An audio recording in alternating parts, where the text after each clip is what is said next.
தேவன் ஆவியாக இருக்கிறார். அவரை தொழுகிறவர்கள் ஆவியோடும் உண்மையோடும் அவரை தொழுது கொள்ள வேண்டும். ஜெபம் செய்வோம். எங்களை நேசிக்கிற எங்கள் அன்பின் ஆண்டவரே, இந்த நாளில் நம்முடைய சமூகத்தில் வருகிறோம். என்னுடைய குற்றங்கள் எல்லாம் மன்னிங்க, பரிசுப்படுத்துங்க, தகுதிப்படுத்துங்க, தீமைப்படுத்துங்க.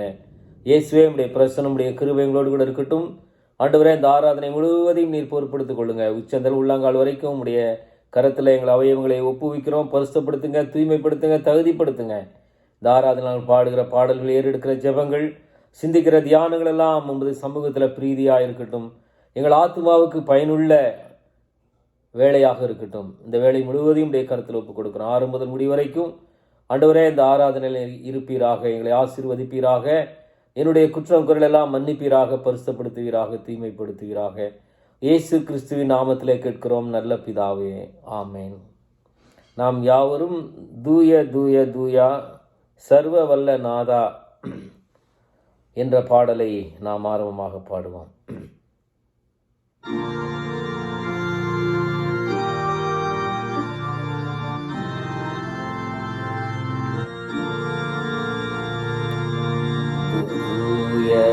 தூய தூயா சர்வவல்ல நாதா, தேவரீர்க்கென்னாளும் சங்கீதம் ஏறுமே.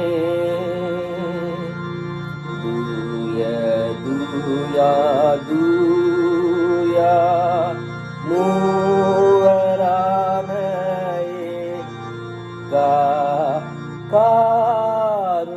காருண்யரே, தூய திரியேகரே. தூயா தூயா தூயா அன்பர் சூழ நின்று தெய்வாசன முன்னர்த்தம் கிரீடம் வைப்பாரே. கேருபீம் சேராபிம் தாழ்ந்து போற்ற பெற்று ஈன்றென்றும் ஈசாள் வீரநாதியே.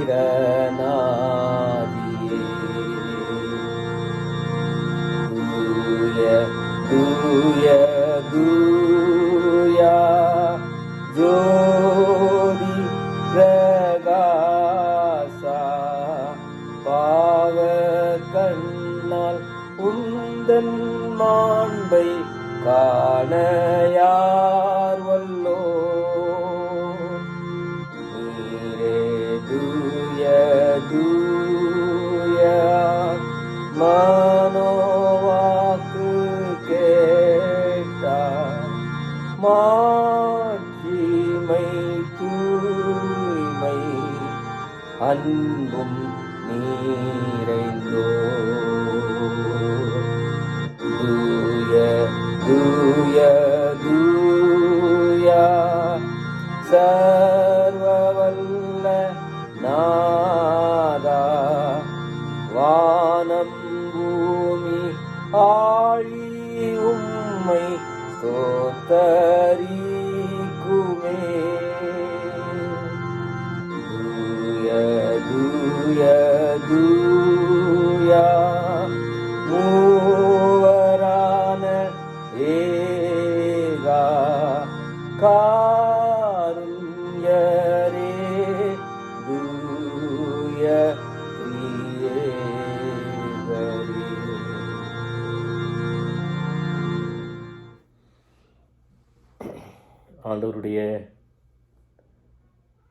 ஆண்டவருடைய கரத்தில் நம்மை ஒப்பு கொடுத்து, ஆண்டவரே என்னை பரிசுத்தம் பண்ணுங்க, என்னை தூய்மைப்படுத்துங்க, உம்முடைய சமூகத்தில் வருகிறேன், நான் குறையுள்ளவன் சுவாமி, குற்றமுள்ளவன், உம்முடைய சமூகத்தில் வரக்கூடிய தகுதி எனக்கு இல்லை ஆண்டவரே, தகுதிப்படுத்துங்க, தூய்மைப்படுத்துங்க என்ற ஜெபத்தோடு கூட நம் ஆண்டவருடைய சமூகத்தில் வருவோம். பலிபீடத்தில் என்னை பரனே படைக்கிறேனே, இந்த வேளை அடியேனை திருச்சித்தம் போல ஆண்டு நடத்திடுவேன் என்ற பாடலை நாம் பாடுவோம்.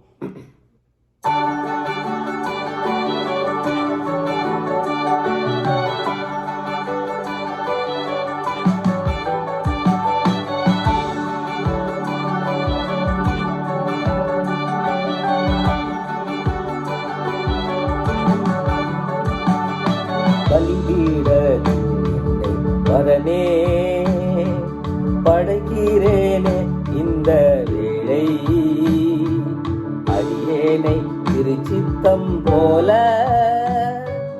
ஆண்டு நடத்திடுவீ. அடியேனை திருச்சித்தம் போல ஆண்டு நடத்திடுவீ. கல்வாரியின் அன்பினையே கண்டு விரைந்தோடி வந்தேன். கல்வாரியின் அன்பினையே கண்டு விரைந்தோடி வந்தேன். கழுவும் திருரத்தத்தாலே கரை நீங்க இருதயத்தை. கழுவும் திருரத்தத்தாலே கரை நீங்க இருதயத்தை. சுயம் என்னில் சாம்பலாய் மாற சுத்தாவியே அனல் பெற்று மாமிசம் சாக தேவா அருள் செய்குவீர். கல்வாரியின் அன்பினையே கண்டு விரைந்தோடி வந்தேன். கல்வாரியின் அன்பினையே கண்டு விரைந்தோடி வந்தேன். கழுவும் திருரத்தத்தாலே கரை நீங்க இருதயத்தை. கழுவும் திருரத்தத்தாலே கரை நீங்க இருதயத்தை. ஆவியோடாத்மா சரீரம் அன்பரே உமக்கென்றும் தந்தே. ஆலயம் ஆகியே இப்போ ஆசீர்வதித்தருளும். கல்வாரியின் அன்பினையே கண்டு விரைந்தோடி வந்தேன். கல்வாரியின் அன்பினையே கண்டு விரைந்தோடி வந்தேன். கழுவும் திருரத்தத்தாலே கரை நீங்க இருதயத்தை. கழுவும் திருரத்தத்தாலே கரை நீங்க இருதயத்தை.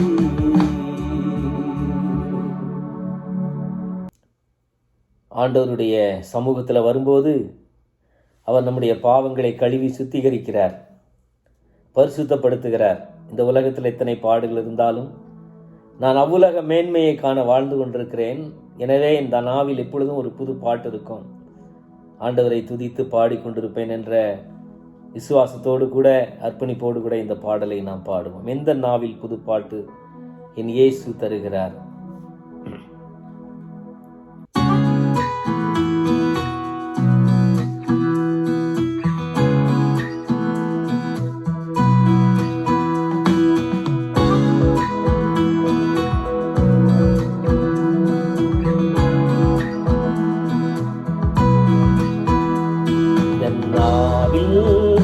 புது பாட்டு எந்தன் இயேசு தருகிறார்.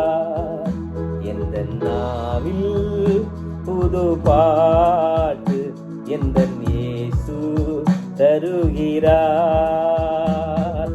ஆனந்தம் கொள்ளுவேன் அவரை நான் பாடுவேன் உயிருள்ள நாள் வரையில்.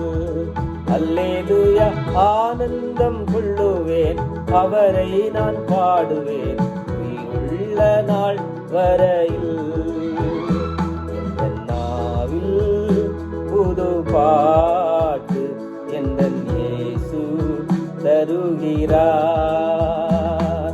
பாவ இருள் என்னை வந்து சூழ்ந்து கொள்கையில் தேவனாவர் தீபமாம் என்னை தேற்றினார். பாவ இருள் என்னை வந்து சூழ்ந்து கொள்கையில் தேவனாவர் தீபமாய் என்னை தேற்றினார். ஆனந்தம் கொள்ளுவேன் அவரை நான் பாடுவேன் உயிருள்ள நாள் வரையில். ஆனந்தம் கொள்ளுவேன், அவரை நான் பாடுவேன் உள்ள நாள் வரையில். எந்த நாவில் புது பாட்டு எந்த இயேசு தருகிறார். சேற்றில் விழுந்த என்னை அவர் தூக்கி எடுத்தார், நாற்றமெல்லாம் ஜீவ ரத்தம் கொண்டு மாற்றினார். சேற்றில் விழுந்த என்னை அவர் தூக்கி எடுத்தார், நாற்றமெல்லாம் ஜீவ ரத்தம் கொண்டு மாற்றினார். ஆனந்தம் கொள்ளுவேன், அவரை நான் பாடுவேன் உயிருள்ள நாள் வரையில். ஆனந்தம் கொள்ளுவேன், அவரை நான் பாடுவேன் உயிருள்ள நாள் வரையில்.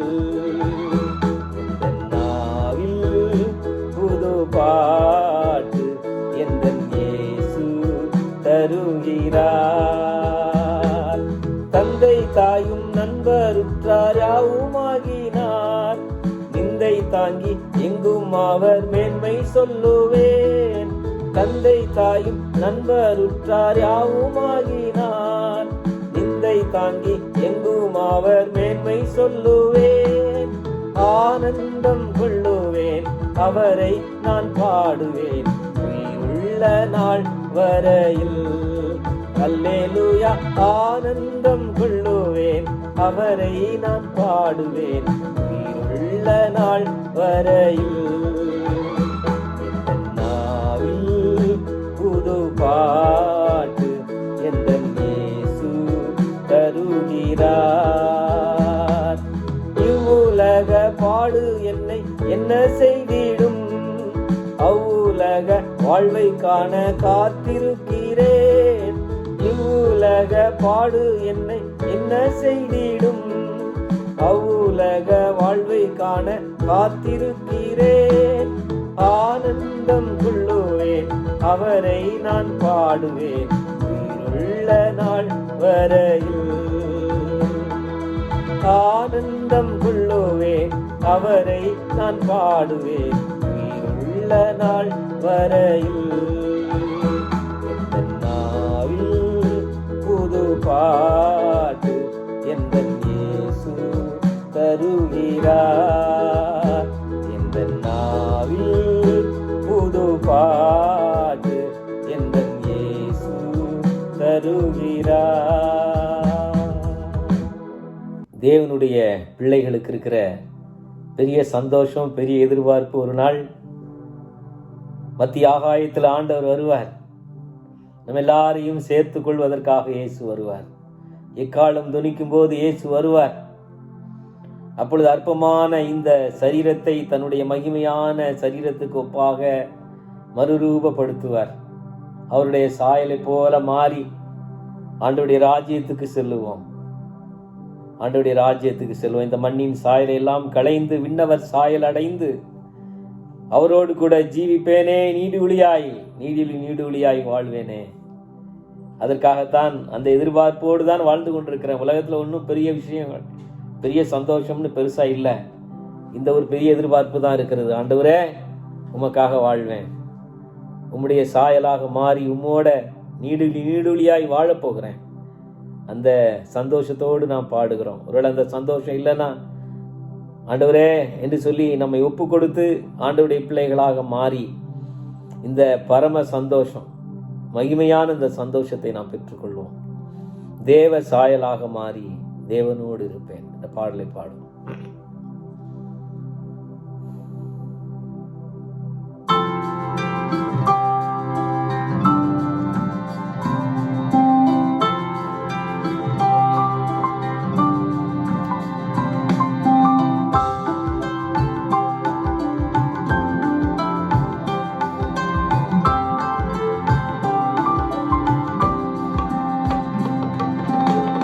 தேவ சாயல் ஆக மாறி தேவனோ இருப்பேன், நானும் தேவனோடிருப்பேன்.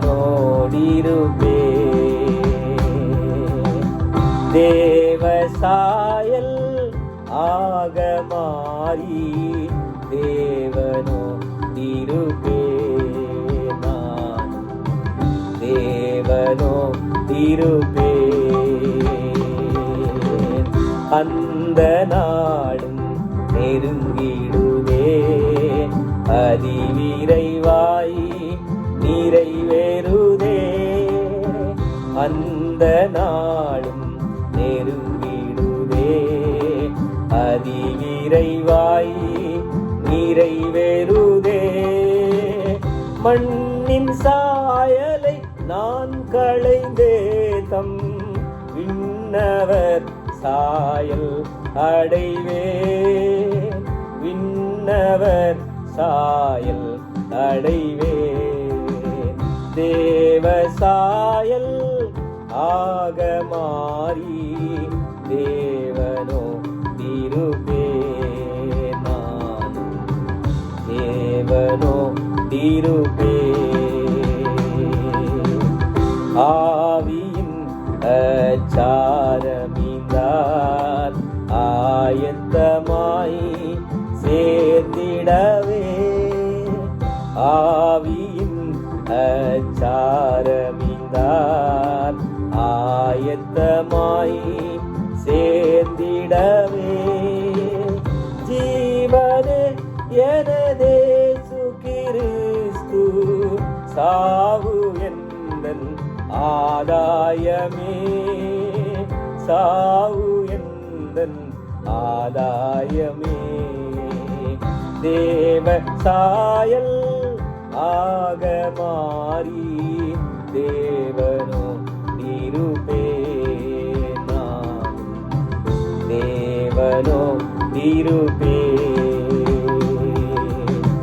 காத்திருந்து ஜெபிப்பதினால் கழுகு போல பரந்தெழும்பி, காத்திருந்து ஜெபிப்பதினால் கழுகு போல பரந்தெழும்பி, ஜீவ யாத்திரை ஓடி முடித்து ஜீவ கிரீடம் பெற்றிடுவேன், ஜீவ கிரீடம் பெற்றிடுவேன்.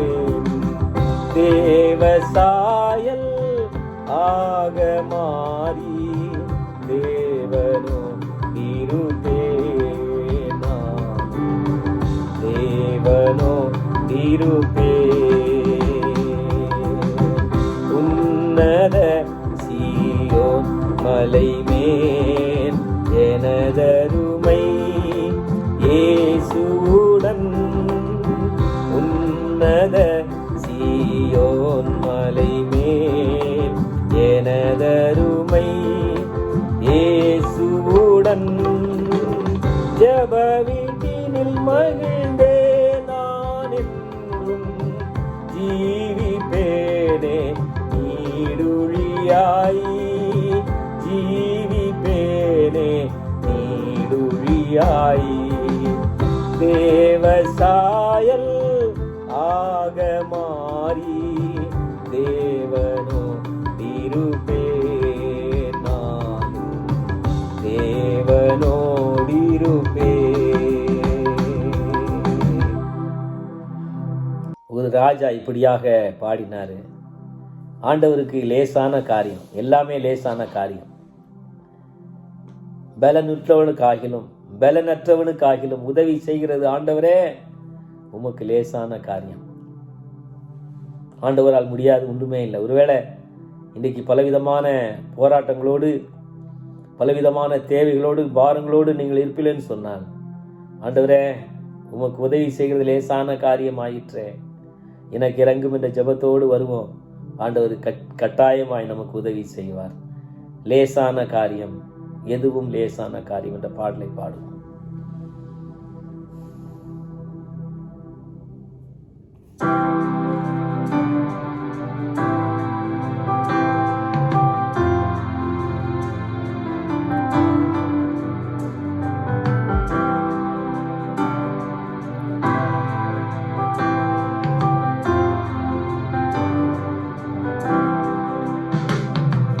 லேசான காரியம், எதுவும் லேசான காரியம். பலனுள்ளவன் பலனற்றவன், பலமுள்ளவன் பலன் இல்லாதவன், யாராயிருந்தாலும் உதவிகள் செய்வது லேசான காரியம். இயேசுவுக்கு லேசான காரியம், லேசான காரியம், எதுவும் லேசான காரியம். மண்ணை பிசைந்து மனிதனை படைப்பது லேசான காரியம். மண்ணை பிசைந்து மனிதனை படைப்பதும் லேசான காரியம். மண்ணான மனிதர்க்கு மன்னாவை தருவதும் லேசான காரியம். மண்ணான மனிதர்க்கு மன்னாவை தருவதும் லேசான காரியம். இயேசுவுக்கு லேசான காரியம், லேசான காரியம், எதுவும் லேசான காரியம். கூழாங்கல்லாலே கோலியாத் வீழ்ந்தது லேசான காரியம். கூழாங்கல்லாலே கோலியாத் வீழ்ந்தது லேசான காரியம். ஆழ்கடல் மீனதில் வரிப்பணம் பெறுவதும் லேசான காரியம். ஆழ்கடல் மீனதில் வரிப்பணம் பெறுவதும் லேசான காரியம். இயேசுவுக்கு லேசான காரியம், லேசான காரியம், எதுவும் லேசான காரியம். கத்தாரை மேலே கடல் மேல் நடப்பது லேசான காரியம். கற்பாரை போலே கடல் மேல் நடப்பது லேசான காரியம். கச்சாடி நீரை கனிரசம் ஆக்குதல் லேசான காரியம். கச்சாடி நீரை கனிரசம் ஆக்குதல் லேசான காரியம். உமக்கது லேசான காரியம், லேசான காரியம், எதுவும் லேசான காரியம். பலனுள்ளவன் பலனற்றவன், பலனுள்ளவன் பலன் இல்லாதவன், யாராயிருந்தாலும் உதவிகள் செய்வது லேசான காரியம்.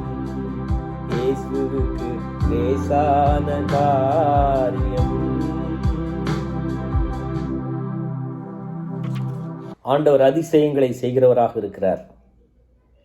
தன்னுடைய மக்களை விடுவிப்பதற்காக எகிப்து தேசத்தின் தண்ணீரை இரத்தமாக மாற்றின அதே ஆண்டவர் ஒரு கல்யாண வீட்டில் திராட்சரசம் குறைபட்ட போது அதே தண்ணீரை திராட்சரசமாக மாற்றினார். அதிசயங்கள் செய்கிறவர், கடலை இரண்டாய் பிளந்தவர், புயல் காற்றை வார்த்தையால் அடக்கினவர். அப்படிப்பட்ட ஆண்டவர் நம்முடைய ஆண்டவர். வானத்திலும் பூமியிலும் சகல அதிகாரமும் எனக்கு கொடுக்கப்பட்டிருக்கிறது சொல்றாரு. அவரை நம்பி நம்முடைய சமூகத்தில் வரப்போகிறோம், ஜெபிக்க போகிறோம். அதிசயங்கள் செய்கிறவர் நம் அருகில் இருக்கிறார். அற்புதங்கள் செய்கிறவர் இன்றும் நமக்குள் இருக்கிறார். இந்த பாடலை பாடுவோம்.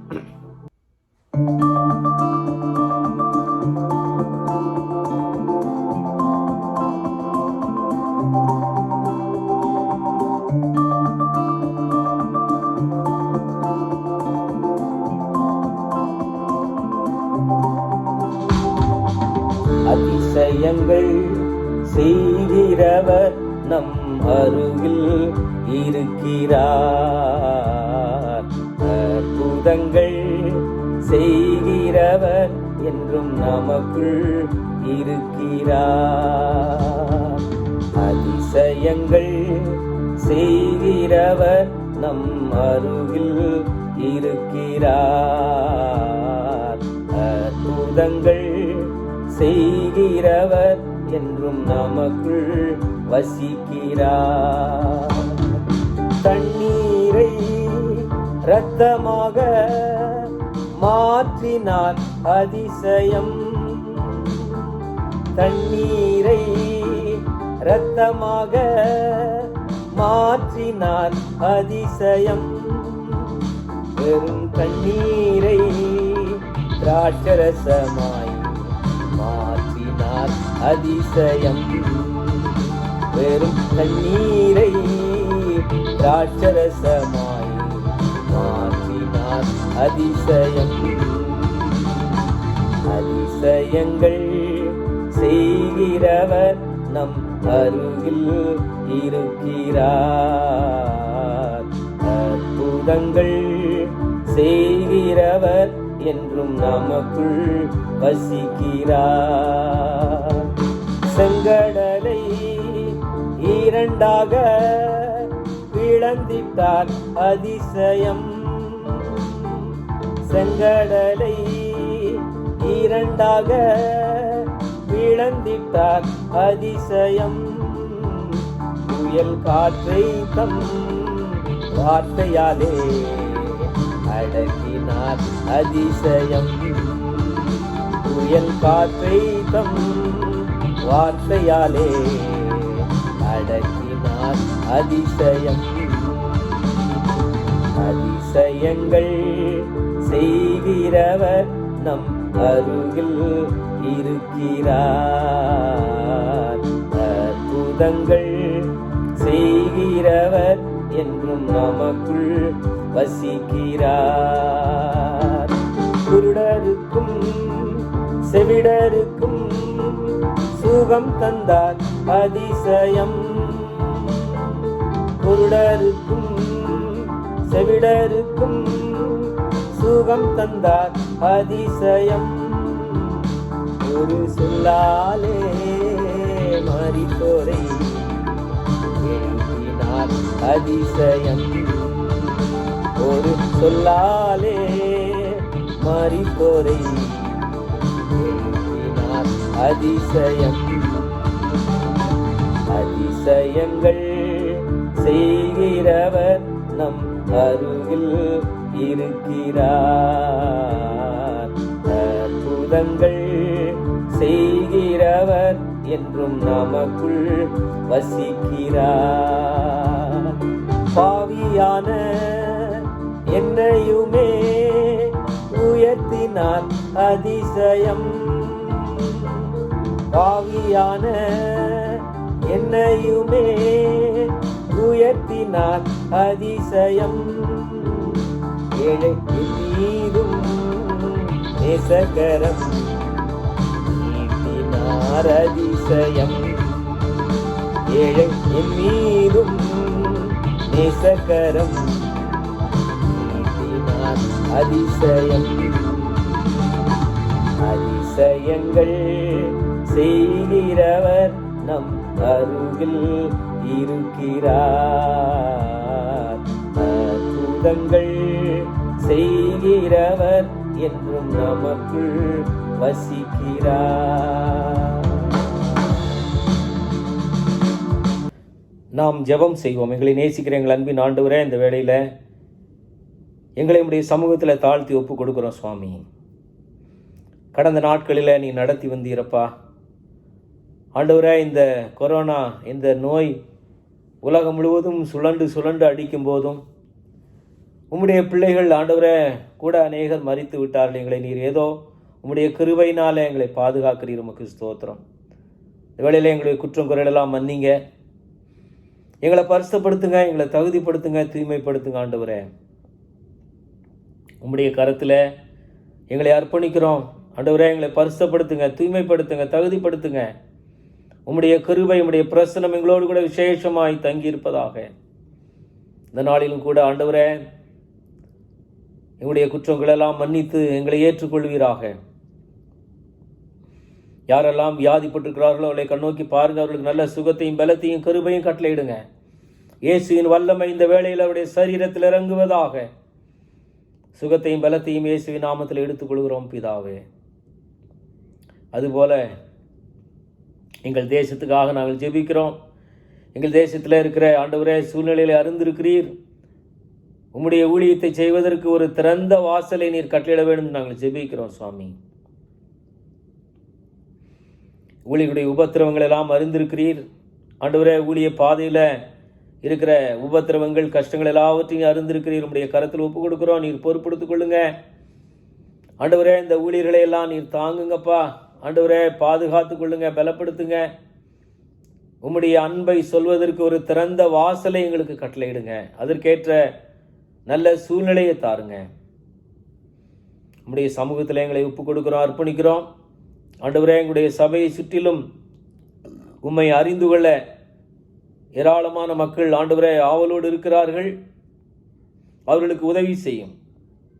எங்கள் மூலமாய் அவர்கள் உம்மை கண்டுகொள்ளட்டும் ஆண்டவரே. உம்மை ஏற்றுக்கொள்கிறோம் என்று சொன்ன அருமையான மக்கள் உண்டு. 140க்கும் அதிகமான மக்கள் உண்டு. அவர்கள் எல்லாரோடு நீர் பேசும். தொடர்ந்து ஆண்டவரே நீர் அவருடைய உள்ளத்தில் பேசுவீராக, அவர்களை கொண்டு வருவீராக ஆண்டவர். அதுபோல எங்களுடைய திருச்சபை ஆண்டவரே சகோதரர்கள் ஊழியம் செய்வதன் மூலமாக ஆண்டவர் அநேக ஆத்துமாக்களை தாரும் ஆண்டவரே. மோரே கிராம பகுதியில், பாக்கம் பகுதியில் ஆண்டவரே இன்னும் அநேக கிராமங்கள் அவர்கள் செய்கிற ஊழியங்களை நீர் ஆசீர்வதிப்பீராக. ஞாயிற்றுக்கிழமை தோறும் நடைபெறுகிற ஊழியங்களில் நம்முடைய கரமுடைய கிருபை விசேஷமாய் தங்கியிருப்பதாக. அநேக ஆத்துமாக்களை நீர் தருவீராக. நம்முடைய கரத்தில் நாங்கள் ஒப்பு கொடுக்கிறோம். நம்முடைய திருச்சபையின் தேவைகள் எல்லாம் சந்திங்க ஆண்டவரே. நம்முடைய பிள்ளைகளின் தேவைகள் எல்லாம் சந்திங்க. நம்முடைய கரமுடைய கிருபை இருக்கட்டும் சுவாமி. நம்முடைய பாதுகாப்பு இருக்கட்டும். திருச்சபை பெரியவர்கள், வாலிபர்கள், வாலிப தம்பி தங்கச்சிமார் ஆண்டவரே மற்றுமாக குழந்தைகள் எல்லாரையும் அரவணைத்துக் கொள்ளுங்க. நம்முடைய கருத்தில் தாங்குங்க ஆண்டவரே. உம்முடைய சாட்சிகளாய் நிறுத்துங்கப்பா ஆண்டவரே. தேவையெல்லாம் சந்திங்கப்பா. குறைவில் இல்லாமல் வழி நடத்துங்க. உம்முடைய கருத்தில் அர்ப்பணிக்கிறோம் ஆண்டவரே. உம்முடைய கிருபை பிரசன்னம் ஒருவரோடு ஒரு குடும்பத்திலும் இருப்பதாக நீர் பொறுப்படுத்திக் கொள்வீராக, வழி நடத்துவீராக. கடந்த நாட்களில் சுவீனமான பல பேருக்கு நீர் கொடுத்த சுகத்துக்காக நன்றி செலுத்துகிறோம் ஆண்டவரே. நம்முடைய சுகமளிக்கும் கரம் இருப்பதற்காக நன்றி செலுத்துகிறோம். தொடர்ந்து ஒவ்வொருவருக்கும் பரிபூர்ண சுகத்தையும் பலத்தையும் நீர் கட்டளையிடுவீராக. நம்முடைய கரத்தில் அர்ப்பணிக்கிறோம், ஒப்பு கொடுக்கிறோம் சுவாமி. இயேசு கிறிஸ்துவின் நாமத்திலேயே கேட்கிறோம் நல்ல பிதாவே, ஆமேன். பரமண்டலில் இருக்கிற எங்கள் பிதாவே, நம்முடைய நாமம் பரிசுத்தப்படுவதாக, நம்முடைய ராஜ்யம் வருவதாக, நம்முடைய சித்தம் பரமண்டத்திலே செய்யப்படுகிறது போல பூமியிலேயும் செய்யப்படுவதாக. அன்றுள்ள ஆகாரத்தை இன்று எங்களுக்கு தாரும். எங்களுக்கு விரோதமாய் குற்றம் செய்வதற்கு நாங்கள் மன்னிக்கிறது போல எங்கள் குற்றங்களை எங்களுக்கு மன்னியும். எங்களை சோதனைக்குள் பிரவேசிக்க பண்ணாமல் தீமை நினைகளை ரட்சித்துக் கொள்ளும். ராஜ்யம் வல்லமையும் மகிமையும் என்னென்றைக்கும் உடையவர்களே, ஆமேன், ஆமேன். அறிவிப்புகள். அரசாங்க உத்தரவின்படி நாம் ஞாயிற்றுக்கிழமை ஆலய ஆராதனை நடைபெற முடியவில்லை. எனவே தொடர்ந்து இந்த ஆன்லைன் ஆராதனையில் நீங்கள் அனைவரும் பங்கு பெறும்படியாக உங்களை அன்போடு கேட்டுக்கொள்கிறேன். ஏன்னா ஆராதனை இல்லை, என்னால் வீட்டில் அப்படியே உட்கார்ந்துடலாம் நினைத்து கொள்ளாதீர்கள். இது நம்முடைய திருச்சபையினுடைய ஆராதனை, உங்களுக்காகவே ஆயத்தப்பட்டு செய்யப்படுகிற ஒரு ஆராதனை. இந்த ஆராதனையில் முழுவதும் நீங்கள் பங்கு பெற வேண்டும் என்று சொல்லி உங்களை அன்போடு கூட நான் கேட்டுக்கொள்கிறேன். இன்று மாலை 6 மணிக்கு சண்டே ஸ்கூல் நடைபெறும் சின்ன பிள்ளைகளுக்கு ஆன்லைன் வழியாக. அதிலும் நீங்கள் நிறைய பேர் அதில் இணைந்து வருகிறீர்கள், வசனங்களையெல்லாம் சொல்லி வருகிறீர்கள். உங்களையெல்லாம் பார்க்கும்போது, உங்களுடைய வசனங்களையெல்லாம் கேட்கும்போது எனக்கு சந்தோஷம். தொடர்ந்து சிறு பிள்ளைகள் ஆவலோடு பங்கு பெறுங்கள். ஆசிரியர்களுக்காக நான் ஆண்டவருக்கு நன்றி செலுத்துகிறேன். தொடர்ந்து இந்த ஊழியத்தில் அநேகர் பங்கு பெற்று சிறுவர் சிறுமிகள் வேதத்தை கற்றுக்கொள்ள நீங்கள் அவர்களுக்கு ஊக்கம் கொடுக்கும்படியாக, உதவி செய்யும்படியாக கேட்டுக்கொள்கிறேன். ஞாயிற்றுக்கிழமை தோறும் இந்த சண்டே ஸ்கூல் நடைபெறும் என்று தெரிவித்துக் கொள்கிறேன். புதன்கிழமை தோறும் மாலை 7:15 மணிக்கு ஆராதனை நடைபெறும். புதன்கிழமை தோறும் மாலை 7:15க்கு நம்முடைய ஆலயத்தில் ஒரு ஆராதனை நடைபெறும் என்பதை நான் உங்களுக்கு தெரிவித்துக் கொள்கிறேன். அந்த ஆராதனையிலும் நீங்கள் அநேகர் பங்கு பெற வேண்டும் என்று உங்களை அன்போடு கூட கேட்டுக்கொள்கிறேன்.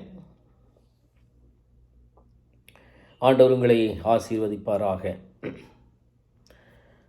வருகிற வாரத்தில் தங்களுடைய பிறந்த நாட்களை கொண்டாடுவர்களுக்காக நான் ஜெபிக்கிறேன். அவர்களுக்காக நாம் ஜெபிக்க போகிறோம். வருகிற வாரத்தில் தங்களுடைய பிறந்த நாட்களை கொண்டாடுகிறவர்கள் ரூத் டார்கஸ் ரிச்சர்ட், திரு S Manoharan, Elsie Grace Jeyaseelan, திருமதியே ஷேமா லீடியால் ஆனந்த், திரு பி தேவநேசன் பிரபாகர், திரு JD Newton, Justin Anand, Shobana Caroline Devapriya, M Michelle Judith Madhurpal, திரு ஜெசிந்த் பிரேம்குமார், திரு ஐசக் தேவவினோ, திரு பீட்டர் ஜெயகிருஷ்ணன், ஜே ஜென்னி, திருமதி Rachel Daniel, V Dhanalakshmi, Sharolin Matilda Samson ஆகியோர் தங்களுடைய பிறந்த நாட்களை கொண்டாடுகிறார்கள். இவர்களுக்காக நாம் ஜெபிக்க போகிறோம். நாம் ஜெபம் செய்வோம். எங்களை நேசிக்கிற எங்கள் அன்பின் ஆண்டவரே, தர்மியான பிள்ளைகளுக்காக நாங்கள் ஜெபிக்கிறோம். ஆண்டவரே, நீர் கொடுத்த புதிய ஆண்டுக்காக உமக்கு நன்றி செலுத்துகிறோம். தொடர்ந்து இந்த பிள்ளைகளை தாங்குங்க, பலப்படுத்துங்க, வழி நடத்துங்க. தேவையில்லாவற்றையும் சந்திங்க. நம்முடைய உள்ளங்கையில வரைந்து வைத்து நீர் வழி நடத்துவீராக. ஆண்டவருடைய கரம், ஆண்டவருடைய கிருபைகளோடு இருப்பதாக. ஆண்டவரே, நீங்கள் பொறுப்படுத்திக் கொள்ளுங்க, வழி நடத்துங்க, ஆசீர்வதிங்க. தேவையில்லாவற்றையும் சந்திங்க. ஆண்டவருடைய அன்பான கரத்தில் அவர்களை ஒப்பு கொடுக்குறோம். ஆண்டவரே, என்ன போராட்டம் இருக்கிறதோ அந்த போராட்டங்களிலெல்லாம் அவர்களுக்கு விடுதலை கொடுத்து வழி நடத்துவீராக. உம்முடைய சாட்சிகளாய் நிறுத்துவீராக. இயேசு கிறிஸ்துவின் நாமத்திலேயே கேட்கிறோம் எங்கள் நல்ல பிதாவே, ஆமேன். நாம் தேவனுடைய செய்திக்காக செல்லுவோம், ஜெபம் செய்வோம். எங்களை நேசிக்கிற எங்கள் அன்பின் ஆண்டவரே, இந்த வேளையில் நமக்கு நாங்கள் நன்றி செலுத்துகிறோம். உம்முடைய கிருபை, உம்முடைய பிரசனம் எங்களோடு கூட இருக்க வேண்டும் நாங்கள் ஜெபிக்கிறோம். என்னுடைய குற்றங்கள் எல்லாம் மன்னிங்க, என்னை தகுதிப்படுத்துங்க, பரிசுத்தப்படுத்துங்கப்பா. எங்களோடு கூட பேசுங்க. நம்முடைய மெல்லிய சத்தத்தை கேட்பதற்கு எங்களை ஆயத்தப்படுத்துங்க, என்னை தகுதிப்படுத்துங்க. ஆண்டவரே, நீ பேசும். ஆண்டவரே, நம்முடைய சத்தத்தை கேட்டு கீழ்ப்படியும் இதயத்தை மட்டும் எங்களுக்கு தாரும். ஆண்டவரே, நீர் பேசுவீராக. அதற்கு எங்களிடத்தில் இருக்கிற எல்லா தடைகளையும் எடுத்து போடும். உமோடு கூட ஒத்துழைக்க மட்டும் எங்களுக்கு உதவி செய்யும். இயேசுவின் நாமத்திலேயே கேட்கிறோம் எங்கள் நல்ல பிதாவே, ஆமேன்.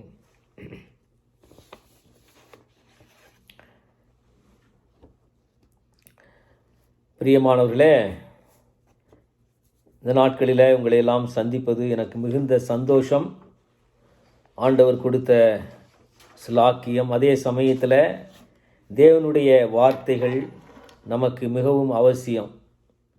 ஏதோ ஞாயிற்றுக்கிழமை ஆராதனையில் நம்ம பங்கு பெறுகிறோம் போகிறோம் என்பதற்காக இல்லை. இதுதான் வாழ்க்கையில் முக்கியமான விஷயம். நீங்கள் பள்ளிக்கூடத்தில் நீங்கள் எப்படி இருக்கிறீங்க, கல்லூரியில் வேலை ஸ்தலத்தில் எப்படி இருக்கீங்கன்றது கூட முக்கியம் இல்லை. ஆனால் ஆண்டவருடைய வசனத்தை எப்படி கேட்டு பயன்படுத்தி கொள்கிறேன் என்பது மிக முக்கியம். ஏன்னா மற்ற காரியங்களெல்லாம் உலகத்தோடு போய்விடும். இது நித்தியம் வரைக்கும் வரும். நீடூழியாய் ஆண்டவரோடு வாழ வேண்டிய ஒரு கட்டாயத்தில் இருக்கிறோம். ஒரு சந்தோஷமான ஒரு எதிர்பார்ப்போடு இருக்கிறோம். அதற்கு தேவ வார்த்தைகள் நமக்கு உதவி செய்யும். எனவே தான் இந்த ஆராதனைகளை நீங்கள் கண்டிப்பாய் பங்கு பெற்று பயன்பெற வேண்டும் என்று உங்களை அன்போடு கூட கேட்டுக்கொள்கிறேன். கடந்த ஒலிம்பிக் போட்டி நடந்தது. கடந்த சில மாதங்களுக்கு முன்பாக ஜப்பான் நாட்டில் டோக்கியோ ஒலிம்பிக்ஸில். அதில் ஒரு காரியம் நம்முடைய தேசத்தில் அநேகரை அது பாதித்தது. அநேகருக்கு அது அந்த போட்டியினுடைய தாக்கம் அநேகருக்கு காணப்பட்டது. அது என்னவென்றால், இந்திய மகளிர் ஹாக்கி அணியினருடைய விளையாட்டு. எனக்கு ஹாக்கி அணியில் அதிக விருப்பம் உண்டு. ஹாக்கி அணியில் விளையாடியவன் பள்ளிக்காக. நம்முடைய தேசிய விளையாட்டும் ஹாக்கி தான். ஆனால் பல காரணங்களினால் அது ஊக்குவிக்கப்படவில்லை. ஆனாலும் இந்தியா என்றால் ஹாக்கி என்பதற்கு பல சான்றுகள் உண்டு. பல ஆண்டுகளாக நாம் ஹாக்கியில் தங்கப்பதக்கம் பெற்றிருக்கிறோம் தொடர்ச்சியாக. ஆனால் கடந்த சில ஆண்டுகளாக அதற்கு சரியான ஊக்கம் இல்லாதனால நாம் வெற்றி பெற முடியவில்லை உலக அளவில். இருந்தாலும் நம்முடைய ஹாக்கி வீரர்கள் பிரயாசப்பட்டு முயற்சி செய்கிறார்கள். அப்படி முயற்சி செய்தவர்கள் தான் இந்த இந்திய மகளிர் ஹாக்கி அணியினர். அவர்கள் மிகுந்த போராடி தான் அவர்கள் கடைசி வரைக்கும் வந்தாங்க. செமிஃபைனல் வரைக்கும் வரக்கூடிய அளவுக்கு அவங்க போராடினாங்க, பயங்கரமாக போராடினாங்க. அவங்க 3வது இடத்திற்கு எப்படியாவது வந்து விடுவாள் என்று நினைத்தோம். ஆனால் அந்த அளவுக்கு அவர்கள் பயங்கரமாக போராடினார்கள். அந்த விளையாட்டு மிகவும் அருமையாக இருந்தது. உயிரை கொடுத்து விளையாடினாள் என்று கூட சொல்லலாம். ஆனால் அப்படி விளையாடியும் கூட அவர்களால் 3வது இடத்தை பெற முடியவில்லை. ஒரு பதக்கம் வாங்க முடியவில்லை. வெண்கல பதக்கமாவது இந்தியாவுக்கு கிடைக்குன்னு பார்த்தாங்க, கிடைக்கல. அவள் அப்படியே மைதானத்தில் உட்கார்ந்து அழ ஆரம்பித்தார்கள். ஆனால் தேசமே அவர்களுக்கு பாராட்டு தெரிவித்தது. பிரதம மந்திரி உட்பட தேசத்தில் இருக்கிற அநேகர் அவர்கள் விளையாண்ட விளையாட்டுக்காக, அவர்கள் போராடினதற்காக கடைசி வரைக்கும் விடாப்பிடியாக, ஒருவேளை வெற்றி பெற முடியவில்லை என்றாலும் கூட கடுமையாக போராடினார்கள். அதற்காக தேசமே அவர்களை பாராட்டியது. தேசத்தில் அநேக மக்கள் அவர்களுக்கு பாராட்டு தெரிவித்தார்கள், தேசத்தின் தலைவர்கள் உட்பட. காரணம் என்னவென்றால், they fought till the end. இறுதி வரை போராடினார்கள். ஒருவேளை பதக்கம் கிடைக்கல, ஆனாலும் இறுதி வரைக்கும் போராடினார்கள். they fought till the end. பிரியமானவர்களே, வாழ்க்கை என்பது போராட்டம் தான். அநேகருக்கு பலவிதமான போராட்டங்கள் இருக்கிறது. உலகத்தில் வாழ்கிற ஏராளமான பேருக்கு போராட்டம் இருக்கிறது. எத்தனையோ போராட்டங்கள் இருக்கிறது. ஒருவருக்கும் ஒரு போராட்டம் உண்டு. ஆனால் அந்த போராட்டத்தை அவர்கள் சந்திக்க முடியாமல் சில பேர் எப்படி இல்லாமோ தங்கள் வாழ்க்கையை வாழ்ந்து விடுகிறார்கள். அது உலக பிரகாரமான போராட்டம். வாழ்க்கைக்காக அல்லது படிப்புக்காக, வேலைக்காக அல்லது வேறு சில காரியங்களுக்காக போராடி வாழ்ந்து கொண்டிருக்கிறார்கள். ஆனால் அந்த போராட்டம் உலக பிரகாரமான, உலக சம்பந்தப்பட்ட போராட்டம். அது உலகத்துக்காக, உலக காரியங்களுக்காக செய்கிற போராட்டம். அது உலகத்தோடு முடிந்துவிடும். அவையெல்லாம் சாதாரணமான போராட்டங்கள். ஆனால் வேதம் குறிப்பிடுகிற ஒரு போராட்டம் 1 தீமோத்தேயு 6ஆம் அதிகாரம் 12ஆம் வசனத்தில் குறிப்பிடப்பட்டிருக்கிறது. 1 தீமோத்தேயு 6ஆம் அதிகாரம் 12ஆம் அதிகாரம். அது நமக்கு சொல்லப்பட்டிருக்கிற போராட்டம் அதுதான். விசுவாசத்தின் நல்ல போராட்டத்தை போராடு, நித்திய ஜீவனை பற்றிக்கொள், அதற்காகவே நீ அழைக்கப்பட்டாய், அநேக சாட்சிகளுக்கு முன்பாக நல்ல அறிக்கை பண்ணினவனுமாய் இருக்கிறாய். நல்ல போராட்டத்தை போராடு, நல்ல போராட்டத்தை போராடு. அதுக்கு பேர் நல்ல போராட்டம். It's a good fight. தனியாக போட்டிருக்கார் பவுல் அப்போஸ்தலன் தீமோத்தேயுவுக்கு. மற்றவங்க போராடுறது ஒரு விதம், அது உலக சம்பந்தமான காரியங்களுக்காக. ஆனால் நாம் போராடுவது நித்தியமாக மாபெரும் பரிசை பெறுவதற்காக, அழிந்து போகும் வெண்கல பதக்கத்தை பெற வேண்டும் என்று நம்முடைய ஹாக்கி அணியினர் போராடினார்கள். நாம் போராடுவதோ அழிவில்லாத ஜீவ கிரீடத்துக்காக. எனவேதான் அது நல்ல போராட்டம் என்று அழைக்கப்படுகிறது. அதைத்தான் 1 தீமோத்தேயு 1:18 பவுல் விதமாய் சொல்கிறார். 1 தீமோத்தேயு 1:18, குமாரனாகிய தீமோத்தேயுவே, உன்னை குறித்து முன் உண்டான தீர்க்க தரிசனங்களின்படியே நீ அவைகளை முன்னிட்டு நல்ல போராட்டம் பண்ணும்படி இந்த கட்டளையை உனக்கு ஒப்புவிக்கிறேன். நல்ல போராட்டம் பண்ணும்படி இந்த கட்டளை உனக்கு ஒப்புவிக்கிறேன். It's a good fight. போராடு. Fight till the end. எதுக்கு? இதை மற்றவங்களோட போய் சண்டை போடுறதை பற்றி இங்கே பேசலை. தப்பாக எண்ணிக்கொள்ளக்கூடாது. யாரோடையும் போய் சண்டை போடு, யுத்தம் பண்ணுலாம் சொல்லலை. என்ன யுத்தம், என்ன போராட்டம் என்பதை நாம் புரிந்து கொள்ள வேணும். இது மக்களோட, மனிதர்களோடலாம் யார்ட்டையும் போராட்டம் பண்ணுறதில்லை. என்ன போராட்டம் என்பதை குறித்து நாம் சற்று பார்ப்போம். இந்த போராட்டத்திற்கு எல்லாருக்கும் அழைப்பு உண்டு. ஏன்னா எல்லாருக்கும் ஒரே வாழ்க்கை இருக்கிறது. அந்த வாழ்க்கை முடிவில் ஒரு பரிசும் இருக்கிறது. அந்த பரிசை நாம் பெற்றுக்கொள்ள வேண்டும். எனவே இந்த வாழ்க்கை போராட்டத்திற்கு ஆப்ஷன்லாம் கிடையாது. நினைச்சா பங்கு பெறலாம், இல்லைன்னா இல்லைன்னெலாம் கிடையாது. நீங்கள் பங்கு பெறவே மாட்டேன்னு சொன்னால் அதுக்கு ஒன்றும் பண்ண முடியாது. அவனுடைய அழிவு நித்திய அழிவாக இருக்கும். அது நமக்கு நல்லதல்ல. நித்திய நரகத்தில் அழுகையும் பற்கடிப்பும் உள்ள இடத்துல நான் போக வேண்டியதாக இருக்கும். இந்த போராட்டத்துக்கு நான் வரவே இல்லை, நான் பாட்டுக்கு வாழ்ந்து விட்டு போகிறேன் என்று சொல்வீர்கள் என்றால் அழுகையும் பற்கடிப்பும் நிறைந்த நரகத்தில் நம்முடைய பங்கு இருக்கும். வேண்டாம். அதே சமயத்தில் அழியாத ஜீவ கிரீடத்தை பெற வேண்டும் என்பதற்காகத்தான் நாம் போராட வேண்டும். எல்லாரும் போராட வேண்டும். ஆண்டவருடைய பிள்ளைகள்னு சொல்லுகிறவங்க, ஆண்டவரை நேசிக்கிறவங்க, இந்த பெரிய பலனை எதிர்பார்க்கிற எல்லோரும் போராட வேண்டும். இந்த போராட்டம் எதை எதிர்த்து போராடுகிறோம் என்பதை குறித்து நாம் பார்க்கிறோம். மக்களை எதிர்த்து கிடையாது, யாரை எதிர்த்து நாம் போராட போகிறதில்லை. இதில் ஆயுதங்கள் எல்லாம் நமக்கு கிடையாது. we have no weapons. அதுக்காக நமக்கு எந்த ஆயுதங்களும் கிடையாது. நம்ம போராடுகிற போராட்டம், our fight is not against anybody, any man. We don't use any weapons. இந்த போராட்டம் எதை எதிர்த்து என்று நாம் பார்ப்போம்.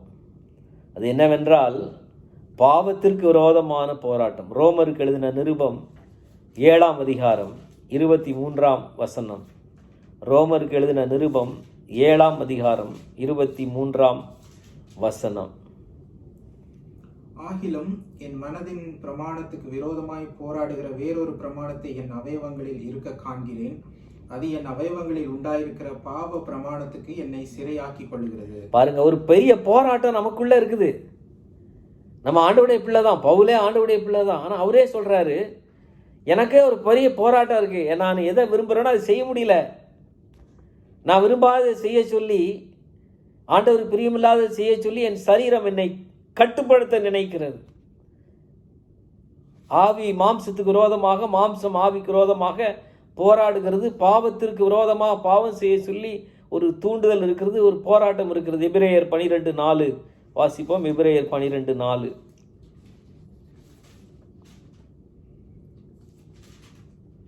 பாவத்திற்கு விரோதமாய் போராடுகிறதில் இரத்தம் சிந்தப்படத்தக்கதாக நீங்கள் இன்னும் எதிர்த்து நிற்கவில்லையே.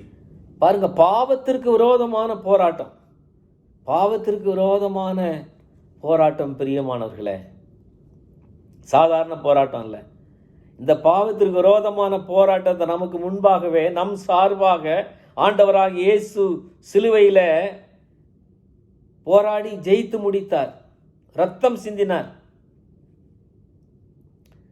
பாவத்தை எதிர்த்து போராடி அதன் மூலமாக நமக்கு நித்திய ஜீவனையும் பாவ மன்னிப்பையும் கொடுப்பதற்காக அவர் ரத்தம் சிந்தினார், ரத்தம் சிந்தினார். அவர் போராடினார்,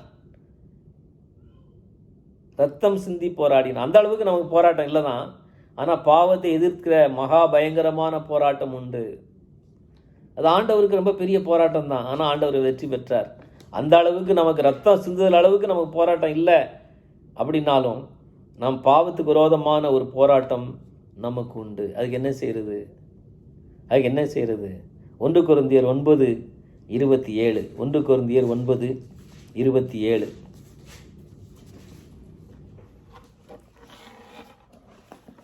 மற்றவர்களுக்கு பிரசங்கம் பண்ணுகிற நான் தானே ஆகாதவனாய் போகாதபடிக்கு என் சரீரத்தை ஒடுக்கி கீழ்ப்படுத்துகிறேன். மற்றவர்களுக்கு பிரசங்கம் பண்ணுகிற நானே ஆகாதவனாய் போகாதபடிக்கு என் சரீரத்தை ஒடுக்கி கீழ்ப்படுத்துகிறேன்.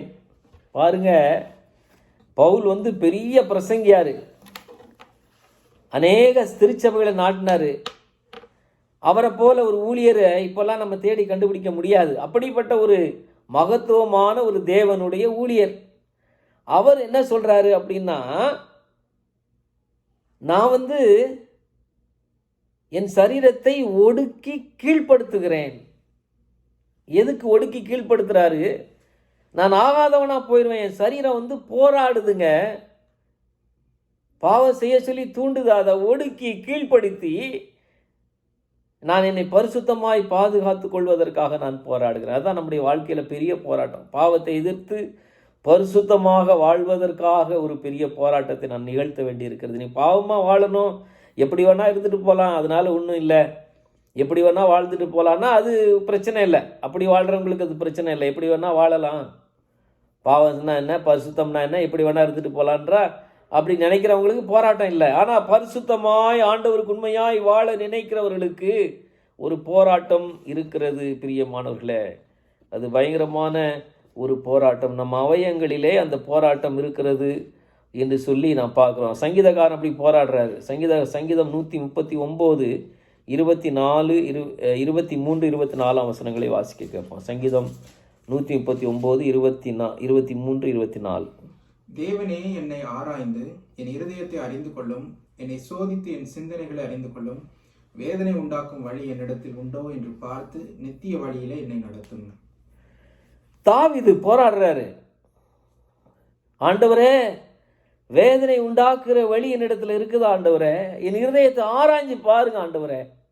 ஆண்டவரே, என் இருதயத்தை ஆராய்ஞ்சு தன்னை பரிசுத்தப்படுத்தி கொள்வதற்காக தன்னை ஆண்டவருடைய சமூகத்தில் தற்பரிசோதனை செய்து ஆண்டவர் என்னை ஆராய்ந்து பார்க்க வேணும், இருதயத்தை ஆராய்ஞ்சு பாருங்க, வேதனை உண்டாக்குற வழி என்னிடத்துல இருக்கிறதான்னு பாருங்க ஆண்டவரே, என்னை பரிசுத்தப்படுத்துங்க ஆண்டவரே, என்னை பரிசுத்தப்படுத்துங்க. இப்படியாக தேவனுடைய பிள்ளைகள் தங்களை பரிசுத்தப்படுத்தி கொள்ள வேண்டும் என்று அவர்கள் போராடினார்கள். பிரியமானவர்களே, நாம் போராட வேணும். முதலாவது நமக்கு இருக்கிற போராட்டம் நம்மை பரிசுத்தமாய் பாதுகாத்து கொள்வது. நான் ஆண்டவருடைய பிள்ளை ஆகிட்டேன், நான் ரட்சிக்கப்பட்டுட்டேன், இயேசு ஏற்றுக்கொண்டு விட்டேன், அப்படியே ஆட்டோமேட்டிக்காக நான் ஆண்டவருடைய பிள்ளை ஆயிடுவேன், அப்படியே எனக்கு ஒன்றும் பிரச்சனை இல்லை, நான் நேராக ஆண்டவருடைய ராஜ்யத்துக்கு போய் கொண்டிருக்கேன். It's not true. அது உண்மை அல்ல. ஏமாந்து விடாதீர்கள். அப்படி என்னால் அவ்வளவு பெரிய ஊழியக்காரன் பவுல் அதை சொல்ல வேண்டிய அவசியம் இல்லை. அவரை போல பரிசுத்தவான்கள் பெரிய ஆட்கள் யாரும் கிடையாது. அவரே நான் போராடுகிறேன், என் சரீரத்தை ஒடுக்கி கீழ்ப்படுத்துகிறேன், ஆகாதவனாய் போய்விடுவேனோ என்று சொல்லி கவலைப்படுகிறேன் என்று அவர் கவலைப்பட்டு தன்னை பரிசுத்தமாய் பாதுகாத்து கொள்ள அவர் முயற்சி பிரயாசம் எடுப்பாரானால் நாம் எல்லாம் இந்த மூலைக்கு ஜாக்கிரதையாய் இந்த போராட்டத்தை நாம் நிகழ்த்தியாக வேணும். சரி, யாரோடு போராடுகிறோம் என்று சொன்னால், இந்த போராட்டம் மனிதர்களுக்கு எதிர்த்து அல்ல. இந்த போராட்டம் 1 பேதுரு 2:11 நாம் வாசிப்போம். 1 பேதுரு 2:11. பிரியமானவர்களே, அந்நியர்களும் பரதேசிகளுமா இருக்கிற நீங்கள் ஆத்துமாவுக்கு விரோதமாய் போர் செய்கிற மாம்ச இச்சைகளை விட்டு விலகி. நமக்கு போராட்டம் எங்க இருக்கு தெரியுமா? நமக்கு மாம்ச இச்சைகளுக்கு எதிரான ஒரு போராட்டம். நம்ம எப்பொழுதுமே மாம்ச இச்சைகள் என்ன செய்கிறதாம்? போர் செய்கிறது. எவ்வளவு பயங்கரமான வார்த்தை பார்த்தீங்களா? The lust of the flesh is declaring a war against us, is fighting against us. நமக்கு, நம்முடைய ஆத்துமாவுக்கு, against our soul.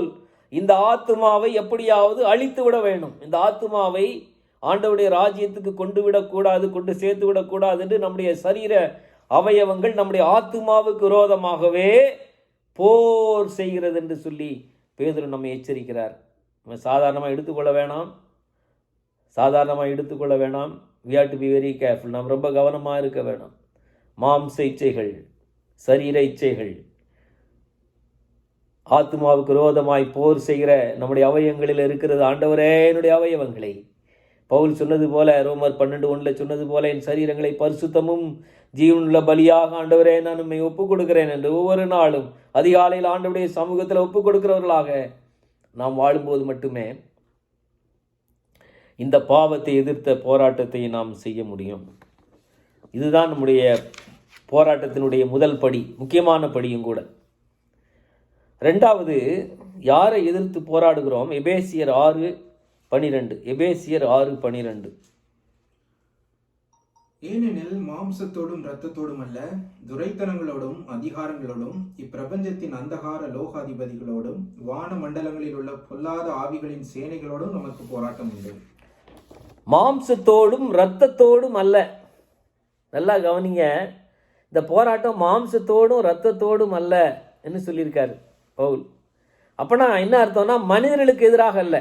அதான் அதனுடைய அர்த்தம். மனிதர்களுக்கு எதிரான போராட்டம் அல்ல. நம்முடைய எதிரிகள் யாரும் மனிதர்கள் யாருமே கிடையாது. தயவுசெய்து ஞாபகத்தில் வைத்துக் கொள்ளுங்கள். கிறிஸ்தவர்களுக்கு எதிரிகளே கிடையாது. ஆண்டவருடைய பிள்ளைகளுக்கு எதிரிகள் யாரும் கிடையாது. ஒருவேளை நம்முடைய சுவிசேஷ ஊழியத்திற்கு எதிர்ப்பு தெரிவிக்கிறவர்கள் இருக்கலாம். ஒருவேளை நம்மை பல விதங்களில் நிந்தை அவமானம் செய்கிறவர்கள் இருக்கலாம். அவர்கள் ஒருவேளை செய்கிறார்கள் என்று சொன்னால் அவர்களாக செய்யவில்லை. அவர்களை சத்துரு அப்படி தூண்டி நமக்கு விரோதமாக தூண்டிவிட்டு செய்யப்படுகிறானே தவிர அவர்கள் நமக்கு எதிரிகள் அல்ல. அவர்களை நம்முடைய எதிரிகளாக நாம் ஒரு நாளும் பாவிக்க கூடாது. எனவே தான் ஆண்டவர் சொன்னார், சத்துருக்கள்னு யாரும் கிடையாது. சத்துருக்களை சிநேகிங்கன்னு சொன்ன ஆண்டவர் சொன்னார். சத்துருக்கள்னு யாரும் கிடையாது. we have no enemies. ஒருவேளை அவர்கள் நம்மை சத்துருக்களாக நினைத்தால் அதற்கு நாம் ஒன்றும் செய்ய முடியாது. ஒருவேளை நாம் சரியாக இருந்து அவர்களை நேசித்து அவர்களுக்காக ஜெபித்து அவர்கள் மேல் நமக்கு எந்த வெறுப்பும் விரோதமும் பகையும் இல்லாது இருக்கிற பட்சத்தில், நாம் அவர்களுக்கு எந்த துரோகமும் செய்யாத பட்சத்தில், அவர்கள் ஏதோ ஒரு காரணங்களுக்காக ஏதாவது நம்மேல் வெறுப்பு வைத்திருப்பார்களானால், ஒருவேளை சில சமயங்களில் ஒரு சில பேர் சில காரணங்களுக்காக வெறுப்பு வைத்திருக்கலாம். ஒரு சில பேர் சுவிசேஷ விரோதிகள் இவர்கள் ஏதோ செய்யலான்னு சொல்லி நம்ம மேலே வெறுப்பு வைத்திருக்கலாம். அதற்கு நாம் ஒன்றும் செய்ய முடியாது. நாம் நம்மை பொறுத்தவரை நமக்கு சத்துருக்கள் யாரும் கிடையாது. மாம்சத்தோடும் இரத்தத்தோடும் அல்ல. அவங்களோட எந்த போராட்டம் கிடையாது. நம்முடைய போராட்டம் யாரோடு இருக்கிற அந்த வசனத்தை திரும்ப வாசியுங்கள். ஏனெனில் மாம்சத்தோடும் இரத்தத்தோடும் அல்ல, துரைத்தனங்களோடும் அதிகாரங்களோடும் இப்பிரபஞ்சத்தின் அந்தகார லோகாதிபதிகளோடும் வான மண்டலங்களில் உள்ள பொல்லாத ஆவிகளின் சேனைகளோடும் நமக்கு போராட்டம் உண்டு. பாருங்க, இந்த போராட்டம் வான மண்டலங்களில் உள்ள பொல்லாத சேனைகள் இருக்கு, அதிக அந்தகார லோகாதிபதிகளோடு, வான மண்டலின் சேனைகளோடு, பிசாசின் சேனைகளோடு, துரைத்தனங்கள், இந்த உலகத்தை அடிமைப்படுத்தி வைத்திருக்கிற பிசாசின் சேனைகள், அப்படிப்பட்ட பிசாசின் தந்திரங்கள், போராட்டங்கள், அப்படிப்பட்ட போராட்டம் தான் நமக்கு இருக்கு. பிரபஞ்சத்தின் அந்தகார லோகாதிபதிகள், துரைத்தனங்கள், அதிகாரங்கள், வான மண்டலங்களில் பொல்லாத ஆவிகளின் சேனைகள், அவங்க தான். அவர் enemy is only the devil. தேவனுக்கு விரோதமாய் போராடுகிற ஒரு சத்துரு இருக்கிறான். அவனுக்கு விரோதமாக தான் போராடுறான். பெரிய கூட்டமாக இருக்கிறான். மக்களை தன்னுடைய ஆதிக்கத்தில் கொண்டு வர நினைக்கிறான். கொஞ்சம் ஏமாந்தால் நம்மையும் அவனுடைய கட்டுப்பாட்டுகளை கொண்டு வர நினைக்கிற ஒரு சத்துரு இருக்கிறான். அவனுக்கு விரோதமாகத்தான் நாம் போராடுகிறோம். ஒவ்வொரு தேவனுடைய பிள்ளையும் இந்த வாழ்க்கை போராட்டத்தில் போராடும் போது எதிராளிகள்னு யார் இருக்காங்கன்னு நினச்சிக்காதீங்க. உலகத்தில் யாரும் மக்கள் யாரும் நமக்கு எதிராளிகள் கிடையாதுங்க. சத்துரு தான் நமக்கு எதிராளி. ஒருவேளை மக்கள் ஏதாவது எதிர்த்தால் அவர்களாக எதிர்க்கவில்லை, அவர்கள் பின்புலமாக நின்று அவர்களை ஏவி விடுகிற அந்தகார லோகாதிபதி இருக்கிறான். அவ்வளவுதான். அந்த அந்தகார லோகாதிபதிகளை எதிர்த்து போராட வேணும். அதற்கு நமக்குள்ளே ஆண்டவர் இருக்க வேணும். நமக்குள்ளே ஆண்டவருக்கு இருப்பாரானால் அவரை எதிர்த்து போராடலாம். எனவே தான் யோவான் சொன்னார், உங்கள் விசுவாசம் உலகத்தை ஜெயிக்கிற ஜெயம் என்று சொன்னார். உலகத்தில் இருக்கிறவனிலும் உங்களில் இருக்கிறவர் பெரியவர். நமக்குள்ள ஆண்டவர் இருக்கிறார்.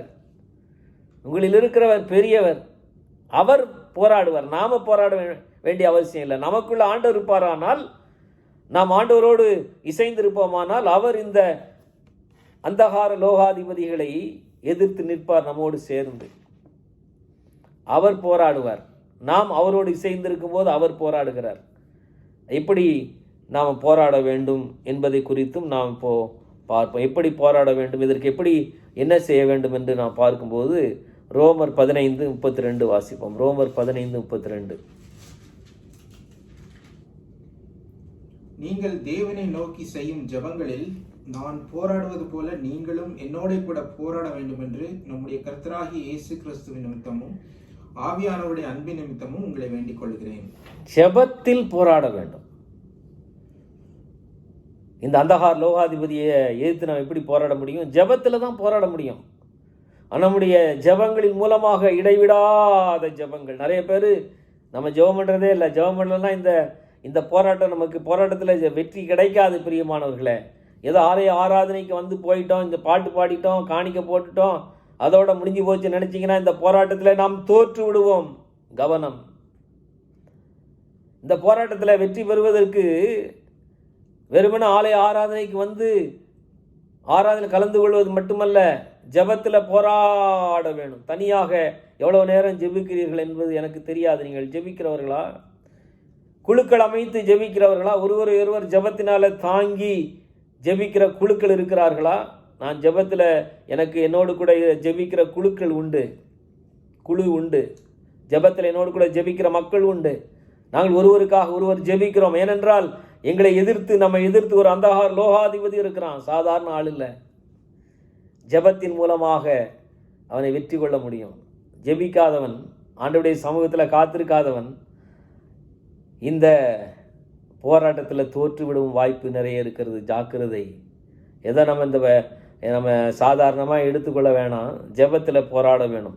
ஓசியா 12ஆம் அதிகாரம் 4ஆம் வசனம். இங்கே ஒரு மனிதன் எப்படி போராடினான் என்று வேதம் நமக்கு சொல்லுகிறது. ஓசியா 12, ஓசியா தீர்க்கதரிசியின் புஸ்தகம் 12ஆம் அதிகாரம் 4ஆம் வசனத்தை நான் வாசிக்க கேட்போம். ஓசியா 12:4. அவன் தூதனானவரோடே போராடி மேற்கொண்டான். அழுது அவரை நோக்கி கெஞ்சினான். பெத்தேலிலே அவர் அவனை கண்டு சந்தித்து அவ்விடத்திலே நம்மோடே பேசினார். யாக்கோபு அழுது கெஞ்சி போராடினான். யாக்கோபு தேவனோடு போராடினான். ஜெபத்தில் போராடினான், அழுதான், கெஞ்சினான். வேதம் சொல்லுது fervent prayer, போராட்டமான ஜெபம். ஆண்டவரே, நீர் என்னை ஆசீர்வதிக்காவிட்டால் நான் இங்கேருந்து போக மாட்டேன், உண்மை நான் விட மாட்டேன்.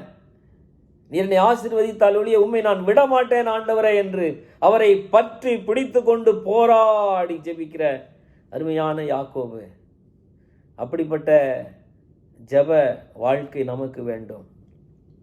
அப்பொழுதுதான் இந்த வாழ்க்கை போராட்டத்தை நாம் வெற்றி கொள்ள முடியும். கொலோசையர் 4:12.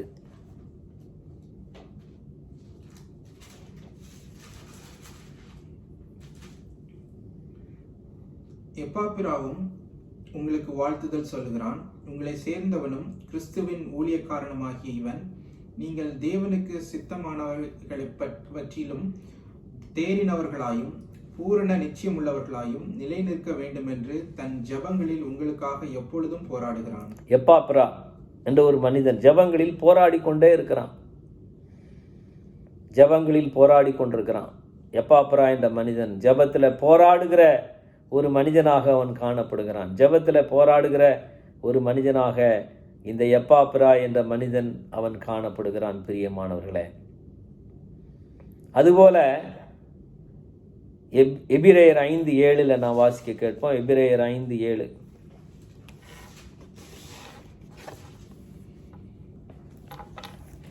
அவர் மாம்சத்தில் இருந்த நாட்களில் தம்மை மரணத்தினின்று ரட்சிக்க வல்லமையுள்ளவரை நோக்கி பலத்த சத்தத்தோடும் கண்ணீரோடும் விண்ணப்பம் பண்ணி வேண்டுதல் செய்து தமக்கு உண்டான பயபக்தி நிமித்தம் தீர்க்கப்பட்டு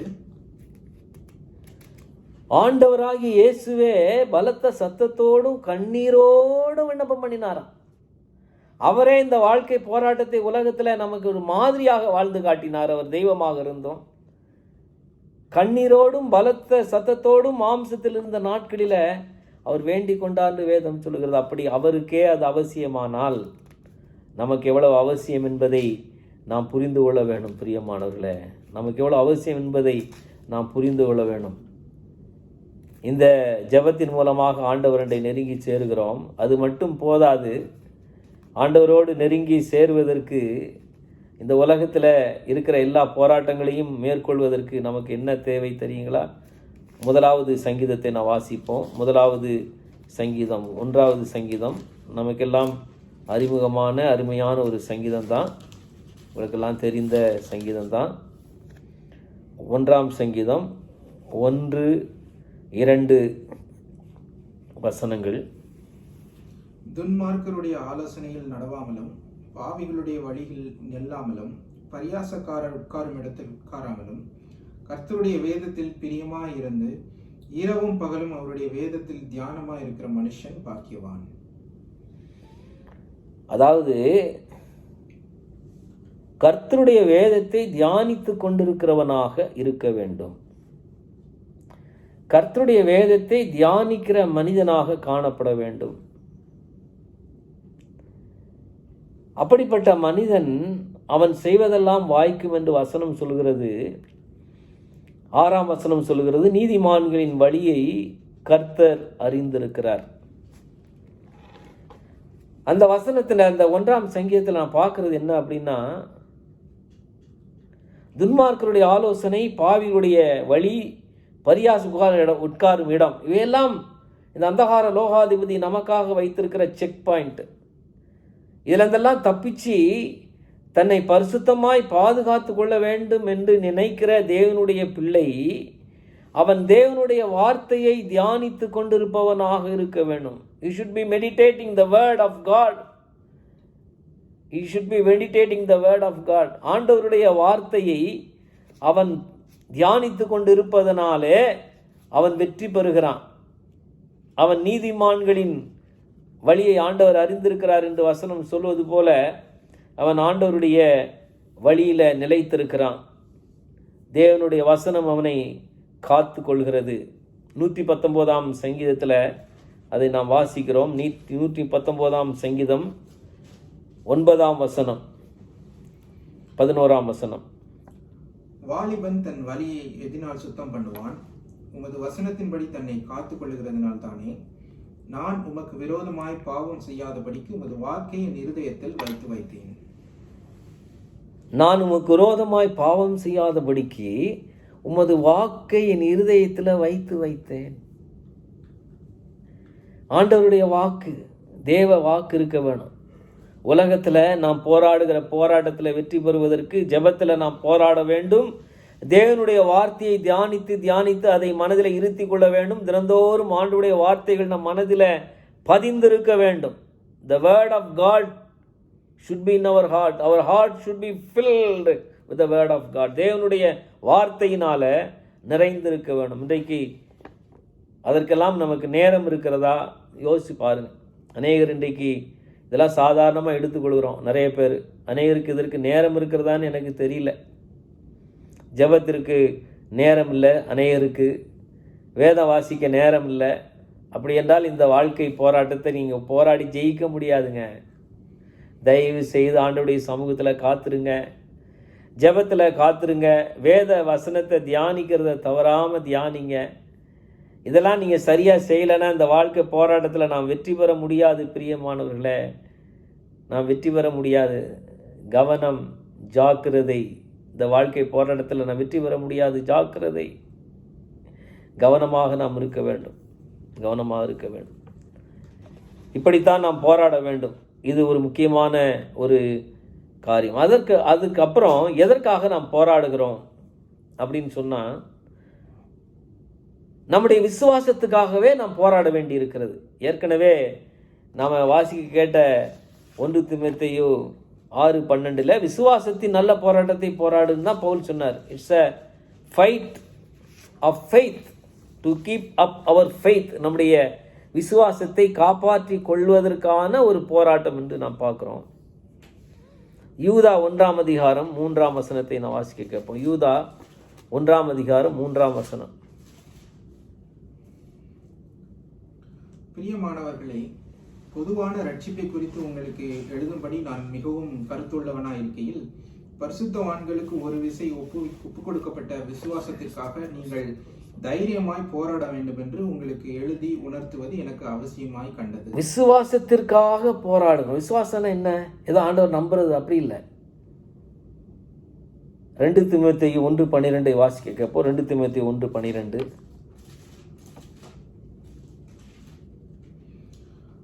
அது நிமித்தம் நான் இந்த பாடுகளையும் அனுபவிக்கிறேன், ஆயினும் நான் வெட்கப்படுகிறதில்லை. ஏனென்றால் நான் விசுவாசித்திருக்கிறவர் இன்னார் என்று அறிவேன்.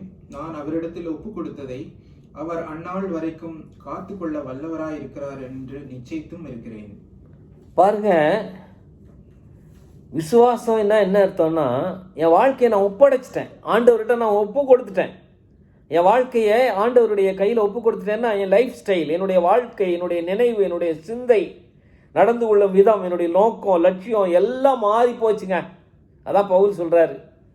தமஸ்கு ரோட்டில் ஒரு நாள் ஆண்டவரை சந்தித்த போது, ஆண்டவரே நான் என்ன செய்ய சித்தமாக இருக்கிறேன்னு சொன்னபோது அன்னைக்கே மாறி போச்சு.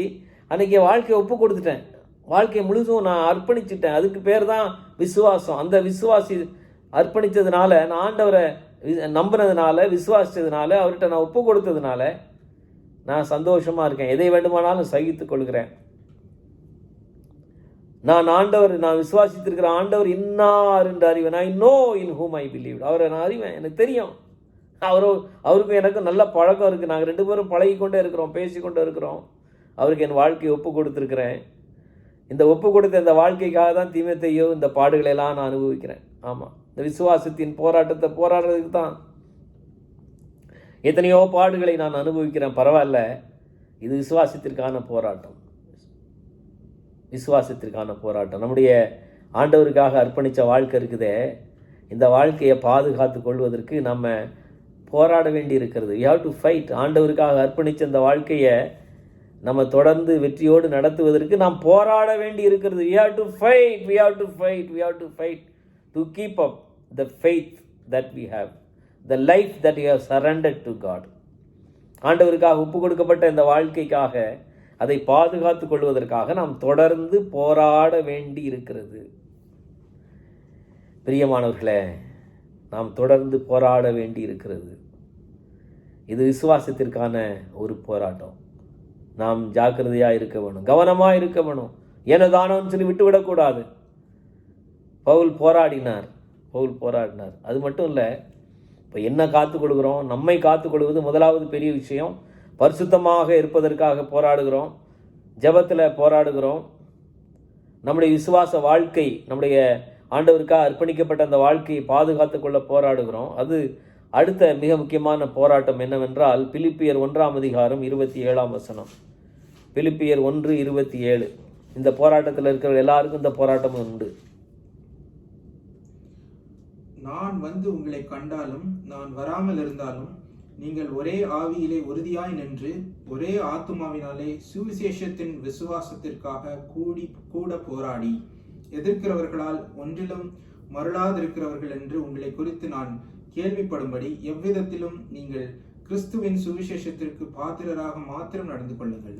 சுவிசேஷத்திற்காக போராட வேண்டும். should fight, we should struggle for the gospel, should fight so that the gospel will be preached to each and everybody. எல்லாருக்கும் சுவிசேஷம் அறிவிக்கணுன்றதுக்காக இந்த பவுல் போராடுறாரு. அப்படியே வாழ்க்கையை கொடுத்து, ஜீவனை கொடுத்து, ரத்தத்தை கொடுத்து, வாழ்க்கையை அர்ப்பணித்து போராடுறாரு. இந்த சுவிசேஷத்திற்காக அவர் போராடுகிறார். எப்படி ஆகிலும் என்னுடைய சரீரத்தில் வாழ்வினாலும் சாவினால் ஆகிலும் ஆண்டவர் மகிமைப்படும்படியாக, இந்த சுவிசேஷம் அறிவிக்கப்படும்படியாக நான் போராடுகிறேன்.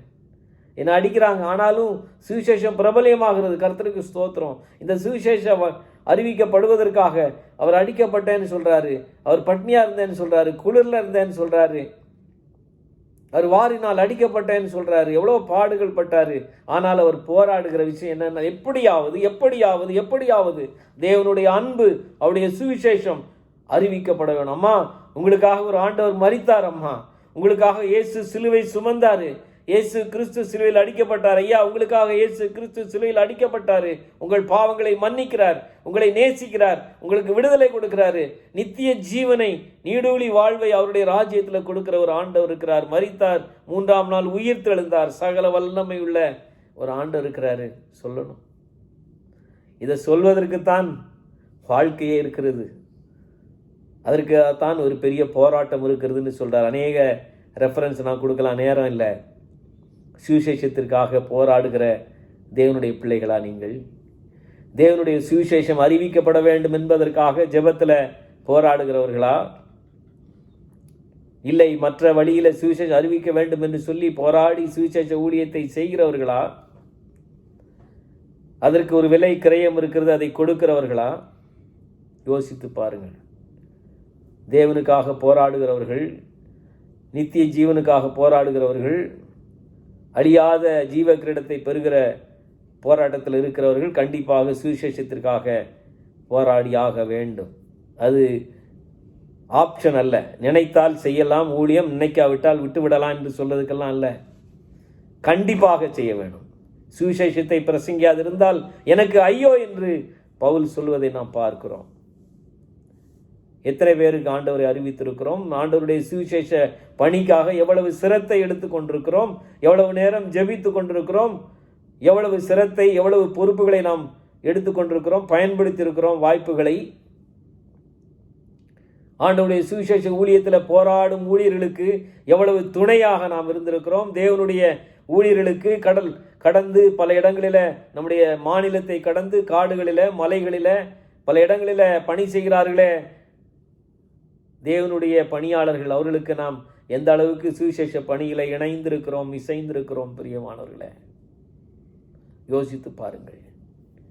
ஏதாவது வழியில் நாம் இணைந்திருக்கிறோம் என்று சொல்ல முடியுமா? சுவிசேஷ ஊழியம் செய்திருக்கிறேன் என்று சொல்ல முடியுமா? ஆலயத்துக்கு வந்திருக்கிறேன், காணிக்கைகளை கொடுத்திருக்கிறேன், பண்டிகைகளை கொண்டாடி இருக்கிறேன், ஆலயத்தில் முக்கியமான பொறுப்புகளில் நான் பங்கு பெற்று இருக்கிறேன் என்பதெல்லாம் இந்த போராட்டத்தில் செல்லுபடியாகாது. அவையெல்லாம் நித்திய ஜீவ கிரீடத்தை நமக்கு தராது. சுவிசேஷத்திற்காக போராடுபவர்களாக நாம் இருக்க வேண்டும். பிரியமானவர்கள், இப்படியெல்லாம் போராடி ஜெயிக்கிற வாழ்க்கை, போராடி ஜெயிக்கிற வாழ்க்கை மகிமையான வாழ்க்கை. இந்த வாழ்க்கையினுடைய முடிவு என்ன தெரியுமா? நித்திய ஜீவ கிரீடம்.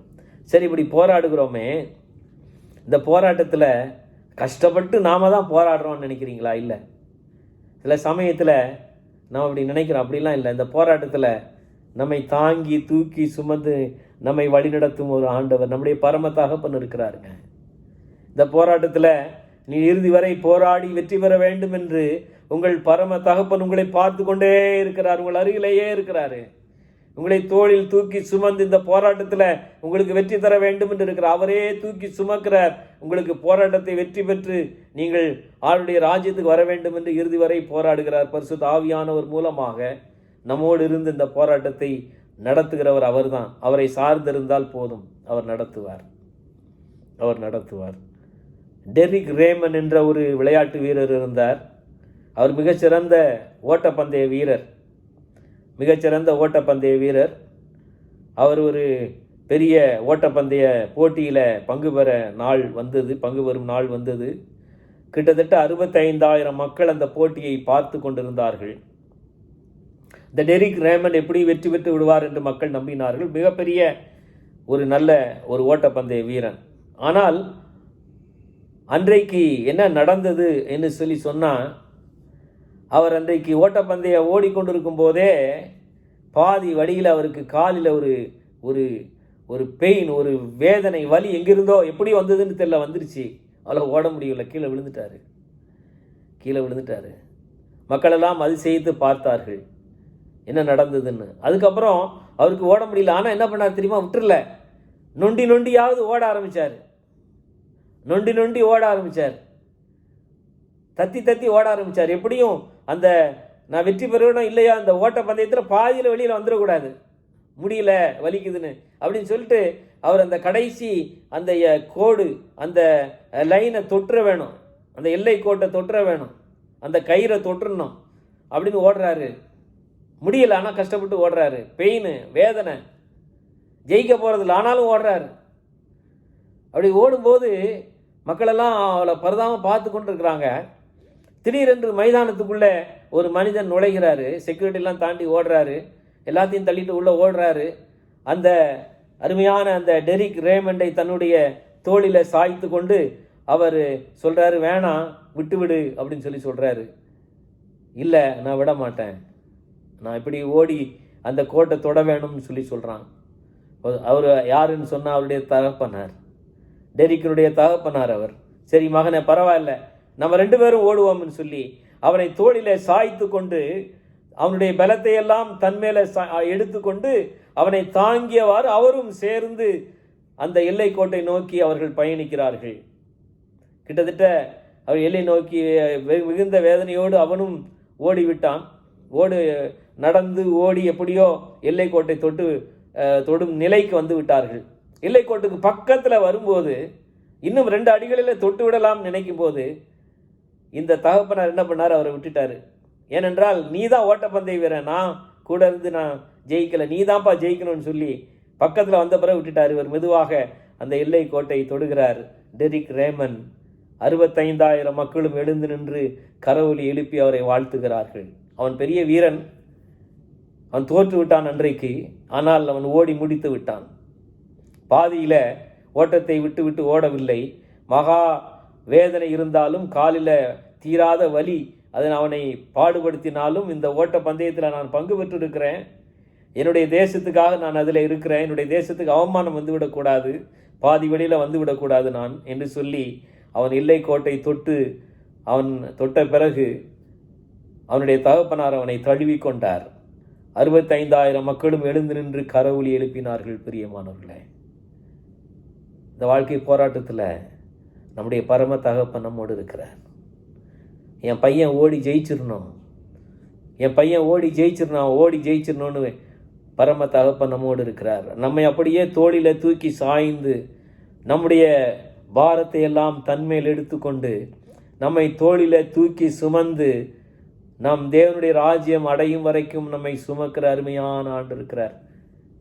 இதைத்தான் எபிரேயர் 12ஆம் அதிகாரம் 1ஆம் வசனம் சொல்கிறது. நம்முடைய விசுவாசத்தை துவக்குகிறவரும் முடிக்கிறவருமாயிருக்கிறவர். அவர் தான் துவக்கினாருங்க, அவர் தான் முடிக்க போகிறாரு. நாம ஓடலை நினச்சிக்காதீங்க. இந்த வாழ்க்கை ஓட்டத்தில் நாம ஓடலை, அவரு நம்ம தூக்கி சுமந்துட்டு ஓடுறார். அவர் தான் துவக்கினார், அவர் தான் முடித்து வைக்கவும் போகிறார்.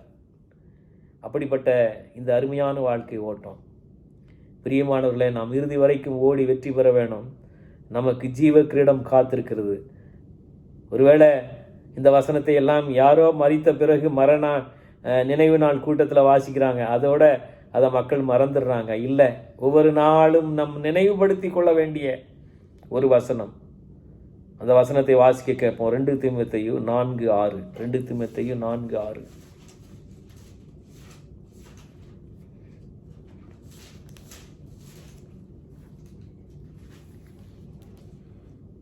ஏனென்றால் நான் இப்பொழுதே வான பலியாக வார்க்கப்பட்டு போகிறேன். நான் தேகத்தை விட்டு பிரியும் காலம் வந்தது. நல்ல போராட்டத்தை போராடினேன், ஓட்டத்தை முடித்தேன், விசுவாசத்தை காத்துக்கொண்டேன்.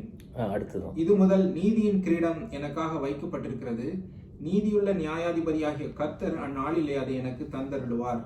எனக்கு மாத்திரமல்ல, அவர் பிரசன்னமாகுதலை விரும்பும் யாவருக்கும் அதை தந்தருளுவார். ஆமா, ஒரு நாள் ஜீவ கிரீடம் காத்திருக்கிறது. நல்ல போராட்டம் போராடினேன், ஓட்டத்தை முடித்தேன். அதுதான் பவுல் தீமோத்தேயு சொல்கிறாரு, நான் போராடுறேன்ப்பா, நான் ஒரு நாள் போராடி ஓட்டத்தை முடிக்கிறேன், நீ அந்த மாதிரி போராடிற. எனக்கு வயசாயிடுச்சு, ஒருவேளை என்னுடைய முடிவு நெருங்கிடுச்சு, நான் போராடிட்டேன், விசுவாசத்தை காத்துக்கொண்டேன், விசுவாச போராட்டத்தில் இதுவரைக்கும் இருந்து போராடி நான் காத்துக்கொண்டேன். இப்போ நான் ஜீவ கிரீடத்தை எதிர்பார்த்து அவருடைய பிரசன்னமாகுதலை எதிர்பார்த்து காத்து கொண்டிருக்கிறேன். தீமோத்தேயு, நீயும் போராடு, என்னை போல நீ போராடு என்று சொல்லி சொல்கிறாரு. ஜீவ கிரீடம் இருக்கிறது. பிரியமானவர்களே, அந்த மகிமையின் நாளுக்கு இணையான நாள்னு ஒன்றுமே உலகத்தில் கிடையாதுங்க. ஒரு நாள் வரும், ஆண்டவர் பிரசன்னமாகுதல், அந்த நாள் வரும். அவர் மத்திய ஆகாயத்தில் எக்காலம் துணிக்கும் போது அவர் இறங்கி வரும் அந்த நாள் வரும். ஒருவேளை நாம் அதற்குள்ளாக மரித்திருந்தால் நாம் எழுந்திருப்போம், நம்ம எல்லாம் ஒன்றாக கூடுவோம். ஆண்டவருடைய பாதப்படி அண்டையில நமக்காக நேசித்து தன்னுடைய ஜீவனை விட்டு இரத்தத்தை சிந்திய இயேசு கிறிஸ்துவனுடைய பாதங்களில் நாம் போய் விழுந்து வணங்கி பார்ப்போம். ஏராளமான தேவ தூதர்களும் பரிசுத்தவான்களுமாக நிறைந்திருக்கிற மத்திய ஆகாயத்தில் நிறைந்திருக்கிற கோடான கோடி கூட்டத்தில் நாமும் இருப்போம், இருக்க வேண்டும். அதை இழந்து விடக்கூடாது. உலகத்தில் எதை வேண்டுமானாலும் இழந்து விடலாம், இதை மட்டும் நீ இழந்து விடக்கூடாது. அதற்குத்தான் இந்த போராட்டம் போராட வேணும். அதற்குத்தான் இந்த வாழ்க்கை போராட்டத்தை, நல்ல போராட்டத்தை நீங்கள் போராட வேண்டும். நாம் போராட வேண்டும் பிரியமானவர்களே. அங்கே ஒரு நாள் நாம் எல்லாம் ஒருவரை பார்த்து சந்தோஷப்பட வேணும். இந்த போராட்டம் வெற்றியாய் நிற்கும்போது நாம் சந்தோஷப்பட வேணும். வெற்றி வீரர்களாக எந்த இடத்துல போராடுவோமா? இந்த மகிமையின் நாளில் அவருடைய ஜீவ கிரீடத்தை பெரும் அளவுக்கு நாம் போராடுவோமா? 1794ஆம் ஆண்டு ஆலன் கார்டினர் என்ற ஒரு மனிதன் பிறந்தார். அவருடைய தகப்பனார் ஒரு கப்பல் கேப்டன். அவரும் இங்கிலாந்து கப்பல் படையில் ஒரு அலுவலராக, ஆஃபீஸராக இருந்தார். அவர் பல இடங்களுக்கு பயணம் போகும்போது மக்களுடைய பரிதாபமான நிலைமைகளாம் பார்க்கும்போது ஆண்டவர் இடத்துல பேசினார். இந்த மக்களெல்லாம் பார்க்குறிய, இந்த தீவுகள் காடுகளில் பல நாடுகளில் நீ பயணம் பண்ணி போறிய, அந்த மக்களெல்லாம் நீ பார்க்கும்போது உனக்கு என்ன தோணுது அப்படிங்கும்போது இந்த மக்களை பார்த்து பரிதாபப்படுற. நீ பரிதாபப்பட்டு அதோட விட்டுறாத, நீ அவர்களுக்காக ஊழியம் செய்ய, என்னுடைய ஊழியத்திற்கு வர வேணும், அவர்களுக்கு நீ என்னை அன்பை அறிவிக்க வேணும்னு சொன்னார். அதை கேட்ட ஆலன் கார்டினர் தன்னை முழுவதும் ஒப்பு கொடுத்தாரு. ஆலன் பிரான்சிஸ் கார்டினர் தன்னை முழுவதும் ஒப்பு கொடுத்தாரு. ஆண்டவருடைய பணிக்கு இன்னும் தன்னை அர்ப்பணித்தார். முதலாவது போட்டோகோனியா என்ற இடத்திற்கு அவர் சென்றார். அந்த இடத்துல அவருக்கு சரியான உதவிகள் கிடைக்கல. யாரும் அந்த அளவுக்கு முதல்ல அவருக்கு உதவி செய்யலை. பயங்கரமான எதிர்ப்பு அவருக்கு இருந்தது. எவ்வளவோ கஷ்டப்பட்டார், எதிர்ப்பு நடுவில் ஊழியம் செய்தார். நான் ஊழியத்தை விட்டுறல. அதுக்கப்புறம் ஜூலு என்ற இடத்திற்கு சென்றார், தென்னாப்பிரிக்காவில். அங்கேயும் அவர்களுக்கு பயங்கர எதிர்ப்பு. ஊழியத்தை எவ்வளோ கஷ்டப்பட்டு பாரத்தோடு ஊழியம் செய்தார். ஆண்டவருக்கு மக்களுக்கு ஆண்டவரை பற்றி சொன்னார், பாடுபட்டார். ஆனால் எதிர்ப்பினால மக்கள் அநேகர் ஏற்றுக்கொள்ளவில்லை. அவரும் ரொம்ப கஷ்டப்பட்டார். அதுக்கப்புறம் என்ன பண்ணார், சிலி என்ற தேசத்தில் போராடி ஊழியம் செய்தார். அங்கேயும் பல எதிர்ப்புகள், பல பிரச்சனைகள் தென் அமெரிக்காவில் அவருக்கு இருந்தது. அப்படி பல இடங்களில் போராடி கொண்டிருந்த ஆலன் பிரான்சிஸ் கார்டினர் அதோடு நிறுத்திவிடவில்லை. எவ்வளவா போராடுறேன், ஒரு இடத்துக்காக போகிறேன், அப்போ ஒன்றும் நடக்கலை, எதிர்ப்பு தான் நிறையா இருக்குது, அப்போ எனக்கு ஆண்டவருடைய அழைப்பு இல்லை போல அப்படிலாம் அவர் சொல்லலை. அப்போ நான் செய்கிற ஊழியத்துக்கு பிரயோஜனம் இல்லை போல, எதுக்கு இந்த ஊழியம் செய்கிறேன், பிரயோஜனம் இல்லாத ஊழியம் அப்படின்லாம் அவர் சொல்லலை. போராடினார். he didn't give up, விட்டு கொடுக்கவில்லை. அவர் தொடர்ந்து போராடினார். பிரியமானவர்களே, அவர் போராட்டத்தை நிறுத்தலை. அதுக்கப்புறம் டேரவில் என்ற ஒரு ஐலண்டுக்கு அவர் கிளம்பி சென்றார். அந்த ஐலண்டில் போய் அவர் ஆண்டவருடைய பணியை செய்தார். அங்கேயும் அவருக்கு பயங்கர எதிர்ப்பு தான்.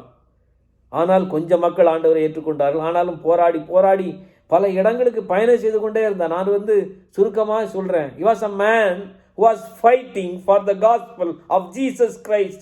இயேசு கிறிஸ்துவின் சுவிசேஷத்தை அறிவிக்க வேண்டும் என்று மக்கள் எதிர்க்கிறார்களோ, கேட்கிறார்களோ இல்லையோ, என்னை மக்கள் பாராட்டுகிறார்களோ, உதவி செய்கிறார்கள் இல்லையா, நான் அறிவித்தே ஆக வேண்டும் என்று போராடி வாழ்ந்த அருமையான ஆலன் பிரான்சிஸ் கார்டினர். அவர் ஒரு நாள் அவருக்கு பசிபிக் கடல் பகுதியில் இருக்கிற தீவுகள் இருக்கிற மக்களை குறித்த பாரம் அவருக்கு வந்தது. அதுக்கப்புறம் அட்லாண்டிக் சமுத்திரம், பசிபிக் சமுத்திரம், அங்கே இருக்கிற பகுதிகளில் அநேக தீவுகள் இருக்கிறது, நரமாம்ச பச்சினிகள் இருக்கிறார்கள். இவளையெல்லாம் சந்திக்க வேண்டும் என்று அவர் ஆசைப்பட்டார். அப்படி ஒரு தீவுகளுக்கு ஊழியம் செய்ய வேண்டும் நினைத்து 1850ஆம் வருடம் பிட்காயின் என்ற தீவுக்கு அவர் புறப்பட்டு சென்றார். ஒரு கப்பலை எடுத்துக்கொண்டு சென்றார். அவரோடு சில நண்பர்கள், ஊழிய பாரம் உள்ள சில நண்பர்களும் அவரோடு சென்றார்கள். சில நாட்கள் அந்த தீவு பகுதியில் அவர் ஊழியம் செய்தார். பயங்கர எதிர்ப்புகள், தட்பவெட்ப நிலையும் சரியாக அவருக்கு அமையவில்லை. கொஞ்ச நாள் கழித்து அவருடைய சப்ளைலாம் நின்று போச்சு. அடுத்த சப்ளை கப்பல் அவருடைய உணவு மற்ற காரியங்களெல்லாம் கொண்டு வருவதற்கு ஃபாக்லாந்து என்ற தீவிலிருந்து வர வேண்டும். அது வரவில்லை. உணவில்லை, அவளுக்கு ஒன்றும் கிடைக்கல, அவளை போஷிக்கிறதுக்கு ஆள் இல்லை. அவள் கடலில் ஒரு தீவில் அவர்கள் ஒரு பாறையில் மாட்டிக்கொண்டார்கள். அப்படி அவர்கள் ஊழியத்திற்கு போன சமயத்தில் புயல் வேறு பயங்கரமாக அடித்ததாம். ஒரு நாள் பயங்கர புயலிலும் சிக்கி அவர்கள் ஒரு பாறையில் மோதி, அவர்கள் பாறையில் இருக்கிறார்கள். உணவும் இல்லை, அவளுக்கு ஒன்றும் இல்லை. அப்படிப்பட்ட சூழ்நிலை இருக்கிறாங்க. ஏதாவது உதவி வரும், நம்ம உதவி கப்பல் நமக்கு பக்கத்தில் வந்துவிடும் என்று காத்திருந்தார்கள், வரவில்லை. நாட்கள் கடந்தது. பிரியமானவர்களே, ஒருவராக மரித்தார்கள். உணவில்லாமல் மரித்தார்கள், தண்ணீர் இல்லாமல் மரித்தார்கள். அவர்களுக்கு ஒன்றும் கிடைக்கவில்லை. அவர்களுக்கு உணவை தேடி சமைக்கக்கூட சத்தில்லாத ஒரு சூழ்நிலை.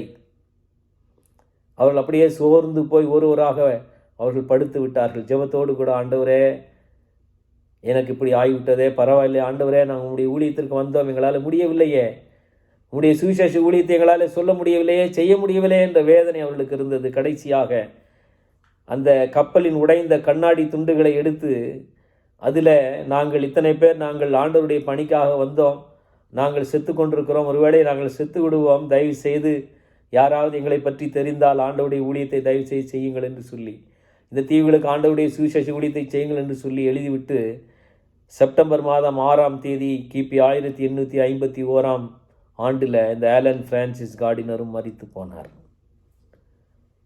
அதற்கு பின்பு உதவி கப்பல் தாமதமாக வந்தது. அங்கே அத்தனை பேரும் மரித்து கிடந்தார்கள், கார்டினர் உட்பட. இந்த செய்தி இங்கிலாந்து தேசத்துக்கு சென்றது. இங்கிலாந்து தேசத்தில் இருக்கிற அநேக திருச்சபைகள் அழ ஆரம்பித்தார்கள். நாம் ஊழியர்களுக்கு சப்போர்ட் கொடுக்கவில்லை, நல்ல ஒரு பெரிய கப்பல் கொடுக்கவில்லை, அவர்களுக்கு தேவையான உணவு வசதிகளை செய்து கொடுக்க முடியவில்லையே, நாம் செய்ய வேண்டிய பணியை செய்ய வேண்டும் என்று பாரத்தோடு சென்ற ஆலன் கார்டினருக்கு நாம் எந்த உதவியும் செய்யவில்லையே என்று மக்கள் திருச்சபையில், அநேக திருச்சபைகளில் கூடி மக்கள் கண்ணீர் விட ஆரம்பித்தார்கள். அந்த சமயங்களில் அப்பொழுது தீர்மானித்தார்கள், ஆண்டவருக்காக போராடி, சுவிசேஷ ஊழியத்திற்காக போராடி மரித்த அந்த தேவனுடைய பிள்ளையுடைய தரிசனம் நிறைவேறியாக வேண்டும் என்று சொல்லி அவர்கள் ஜெபித்தார்கள். ஒருவேளை நாமெல்லாம் நினைப்போம் அங்கே தோல்வியாகிவிட்டது, உயிரே போயிடுச்சு, போராடி போராடி உயிரே போயிடுச்சு, அப்புறம் என்ன இருக்குன்னு நினைப்போம். இல்லை, ஆண்டவர் கிரியை செய்தார். 1856ஆம் ஆண்டு ஆலன் கார்டினர் என்ற ஒரு பெரிய கப்பலை செய்தார்கள் அவருடைய பேரில். மகா பிரம்மாண்டமாக சகல வசதிகளும் இருக்கிற, புயல் காற்றில் அடிபடாத அளவுக்கு நல்ல, அவங்க முதல்ல போன கப்பல் சாதாரண ஒரு சின்ன பாய்மர கப்பல், இப்பொழுது பிரம்மாண்டமான கப்பலை செய்தாங்க. அந்த கப்பலை யார் வழிநடத்தினது தெரியுமா? அவருடைய மகன், ஆலன் கார்டினுடைய மகன் அந்த கப்பலின் கேப்டனாக இருந்து, அவர் எந்த தீவுகளுக்கெல்லாம் ஊழியம் செய்ய வேண்டும் நினைத்தாரோ அந்த தீவுகளுக்கெல்லாம் சென்று ஆண்டவருடைய பணியை செய்தார்கள். திருச்சபைகள் ஏராளமான உதவிகளை கொடுத்தன. ஏராளமான மக்கள் அந்த திருச்சபை அந்த தீவுகளில் ஆண்டவரை ஏற்றுக்கொண்டார்கள். ஏராளமான மக்கள் ஆண்டவரை ஏற்றுக்கொண்டார்கள். ஒருவேளை வாழ்ந்த நாட்களெல்லாம் பல இடங்களில் போராடி போராடி ஆலன் பிரான்சிஸ் கார்டினர் பாடுபட்டார். விட்டு கொடுக்கல, he never gave up, விட்டே கொடுக்கல. சுவிசேஷத்திற்காக போராடினார். எனக்கு எதிர்ப்பாக இருக்குது, நல்ல சூழ்நிலை அமையல், அப்படிலாம் சொல்லலை. கடைசி வரைக்கும் போராடினார். உயிரே போய்விட்டது, ஆனாலும் விடவில்லை. உயிர் போகும் அளவுக்கும் சுவிசேஷத்திற்காக போராடின மனிதன். அவருடைய போராட்டம் வீண் போகவில்லை. அது அவருடைய மகன் மூலமாக அது நிறைவேறியது. பிரியமானவர்களே, அவருடைய தரிசனம் நிறைவேறியது. ஏராளமான மக்கள் ஆண்டவரை ஏற்றுக்கொண்டார்கள். சுவிசேஷத்திற்காக போராடின அருமையான தேவனுடைய மகன். நான் போராடுறேனா? என்னுடைய பரிசுத்த வாழ்க்கையை காப்பாற்றி கொள்ள போராடுகிறேனா? என்னுடைய விசுவாச வாழ்க்கை, ஆண்டவருக்கு அர்ப்பணிக்கப்பட்ட விசுவாச வாழ்க்கைக்காக போராடுகிறேனா? ஜெபத்தில் போராடுகிறேனா? வேத வாக்கியங்களின் மூலமாக இந்த போராட்டத்தில் வெற்றி பெறுவதற்கு நான் முயற்சி எடுக்கிறேனா? சுவிசேஷ ஊழியத்திற்காக நான் போராடுகிறேனா? யோசித்து பார்ப்போம். ஆண்டவரே, நான் போராடி வெற்றி பெறுவதற்கு மட்டும் எனக்கு உதவி செய்யுங்க. ஜீவ கிரீடத்தை பெரும் அளவுக்கு நான் போராடட்டும், உதவி செய்யும் என்று கேட்போம். ஜெபம் செய்வோம். ஆண்டவருடைய சமூகத்தில் நம்மை ஒப்புக் கொடுப்போம். எங்களை நேசிக்கிற எங்கள் அன்பின் இயேசு சுவாமி, இந்த வேளையில் உம்முடைய சமூகத்தில் எங்களை ஒப்புக் கொடுக்குறோம், அர்ப்பணிக்கிறோம். ஆண்டவரே, நீர் பொறுப்படுத்திக் கொள்ளுங்க. யாரெல்லாம் இந்த வாழ்க்கை போராட்டத்தில் நல்ல போராட்டத்தை போராடி ஜீவ கிரீடத்தை பெற நினைக்கிறார்களோ அவர் ஒவ்வொருவரையும் நீங்கள் ஆசீர்வதிங்க, காத்துக்கொள்ளுங்க. அவர்களுக்கு துணை இருந்து இந்த போராட்டத்தை வெற்றியாய் முடித்து உம்முடைய ராஜ்யத்தை சுதந்திரிக்கும் கிருபையை தாங்க. இப்படியாக ஒருவரை ஆசீர்வதிங்க, வழி நடத்துங்க சுவாமி. இயேசு கிறிஸ்துவின் நாமத்தில் தாழ்மையோடு கூட கேட்கிறோம் எங்கள் நல்ல பிதாவே, ஆமென். கடைசி பாடலாக ஆண்டவருடைய பட்சத்தில் நிற்போம். இந்த போராட்டத்தில் வெற்றி பெறுவதற்கு ஆண்டவரே நமக்கு உதவி செய்ய வேணும். அவரே நமக்கு உதவி செய்கிறவராக இருக்கிறார். பிரியமானவர்களே, நல் மீட்பர் பட்சம் நில்லும் இரட்சணிய வீரரே, ராஜாவின் கொடியேற்றி போராட்டம் செய்யுமே.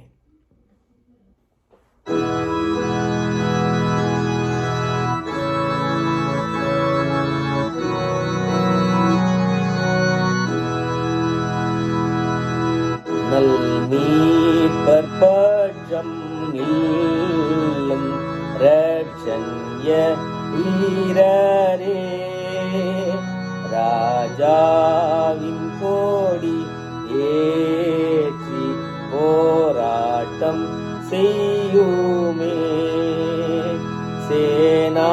சேனாதிபதி இயேசு மாற்றாரை மேற்கொள்வார்.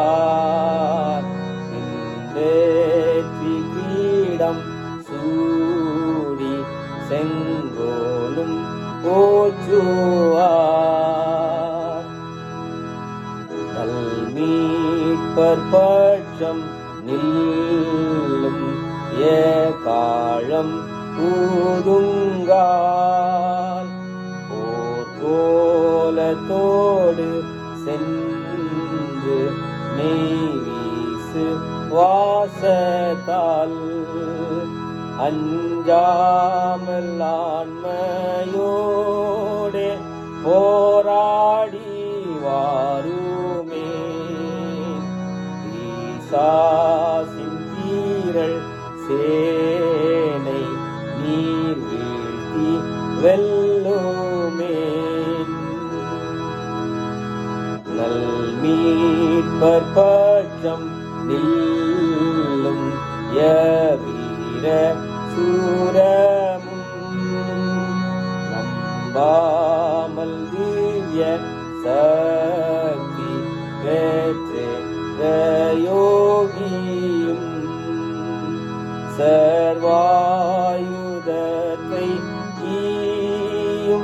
கர்த்தாவை சாருவீர். மோசமும் பாராமல் முன் கண்டில் செல்லுவீர். நல்மீட்பர் பட்சம் நில்லும் போராட்டம் ஓயுமே. வெம்போரின் கோஷ்டம் வெற்றி பாட்டாக மாறுமே. மேற்கொள்ளும் வீரர் ஜீவ போர் கிரீடம் சூடுவார். விண்ணோகநாத ரோடே வீற்றர சாழுவார்.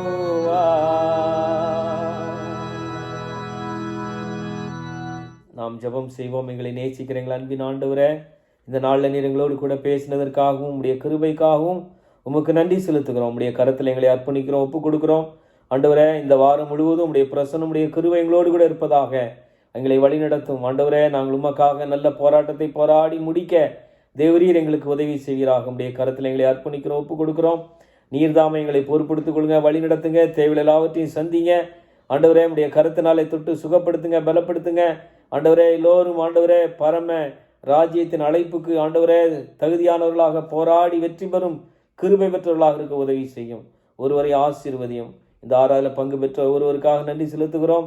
காணிக்கைகளை கொடுத்த ஒருவருக்காக நன்றி செலுத்துகிறோம். உடைய கிருபை ஒருவரோடும் விசேஷமாய் தங்கியிருப்பதாக இயேசு கிறிஸ்துவின் நாமத்தில் கேட்கிறோம் நல்ல பிதாவே, ஆமேன். நம்முடைய கர்த்தராகிய இயேசு கிறிஸ்துவனுடைய கிருபையும் பிதாவாகிய தேவனுடைய அன்பும் தூயாவியானுடைய ஐக்கியமும் நம் அனைவரோடும் இன்றும் என்றும் சதா காலமும் தங்கியிருப்பதாக, ஆமேன்.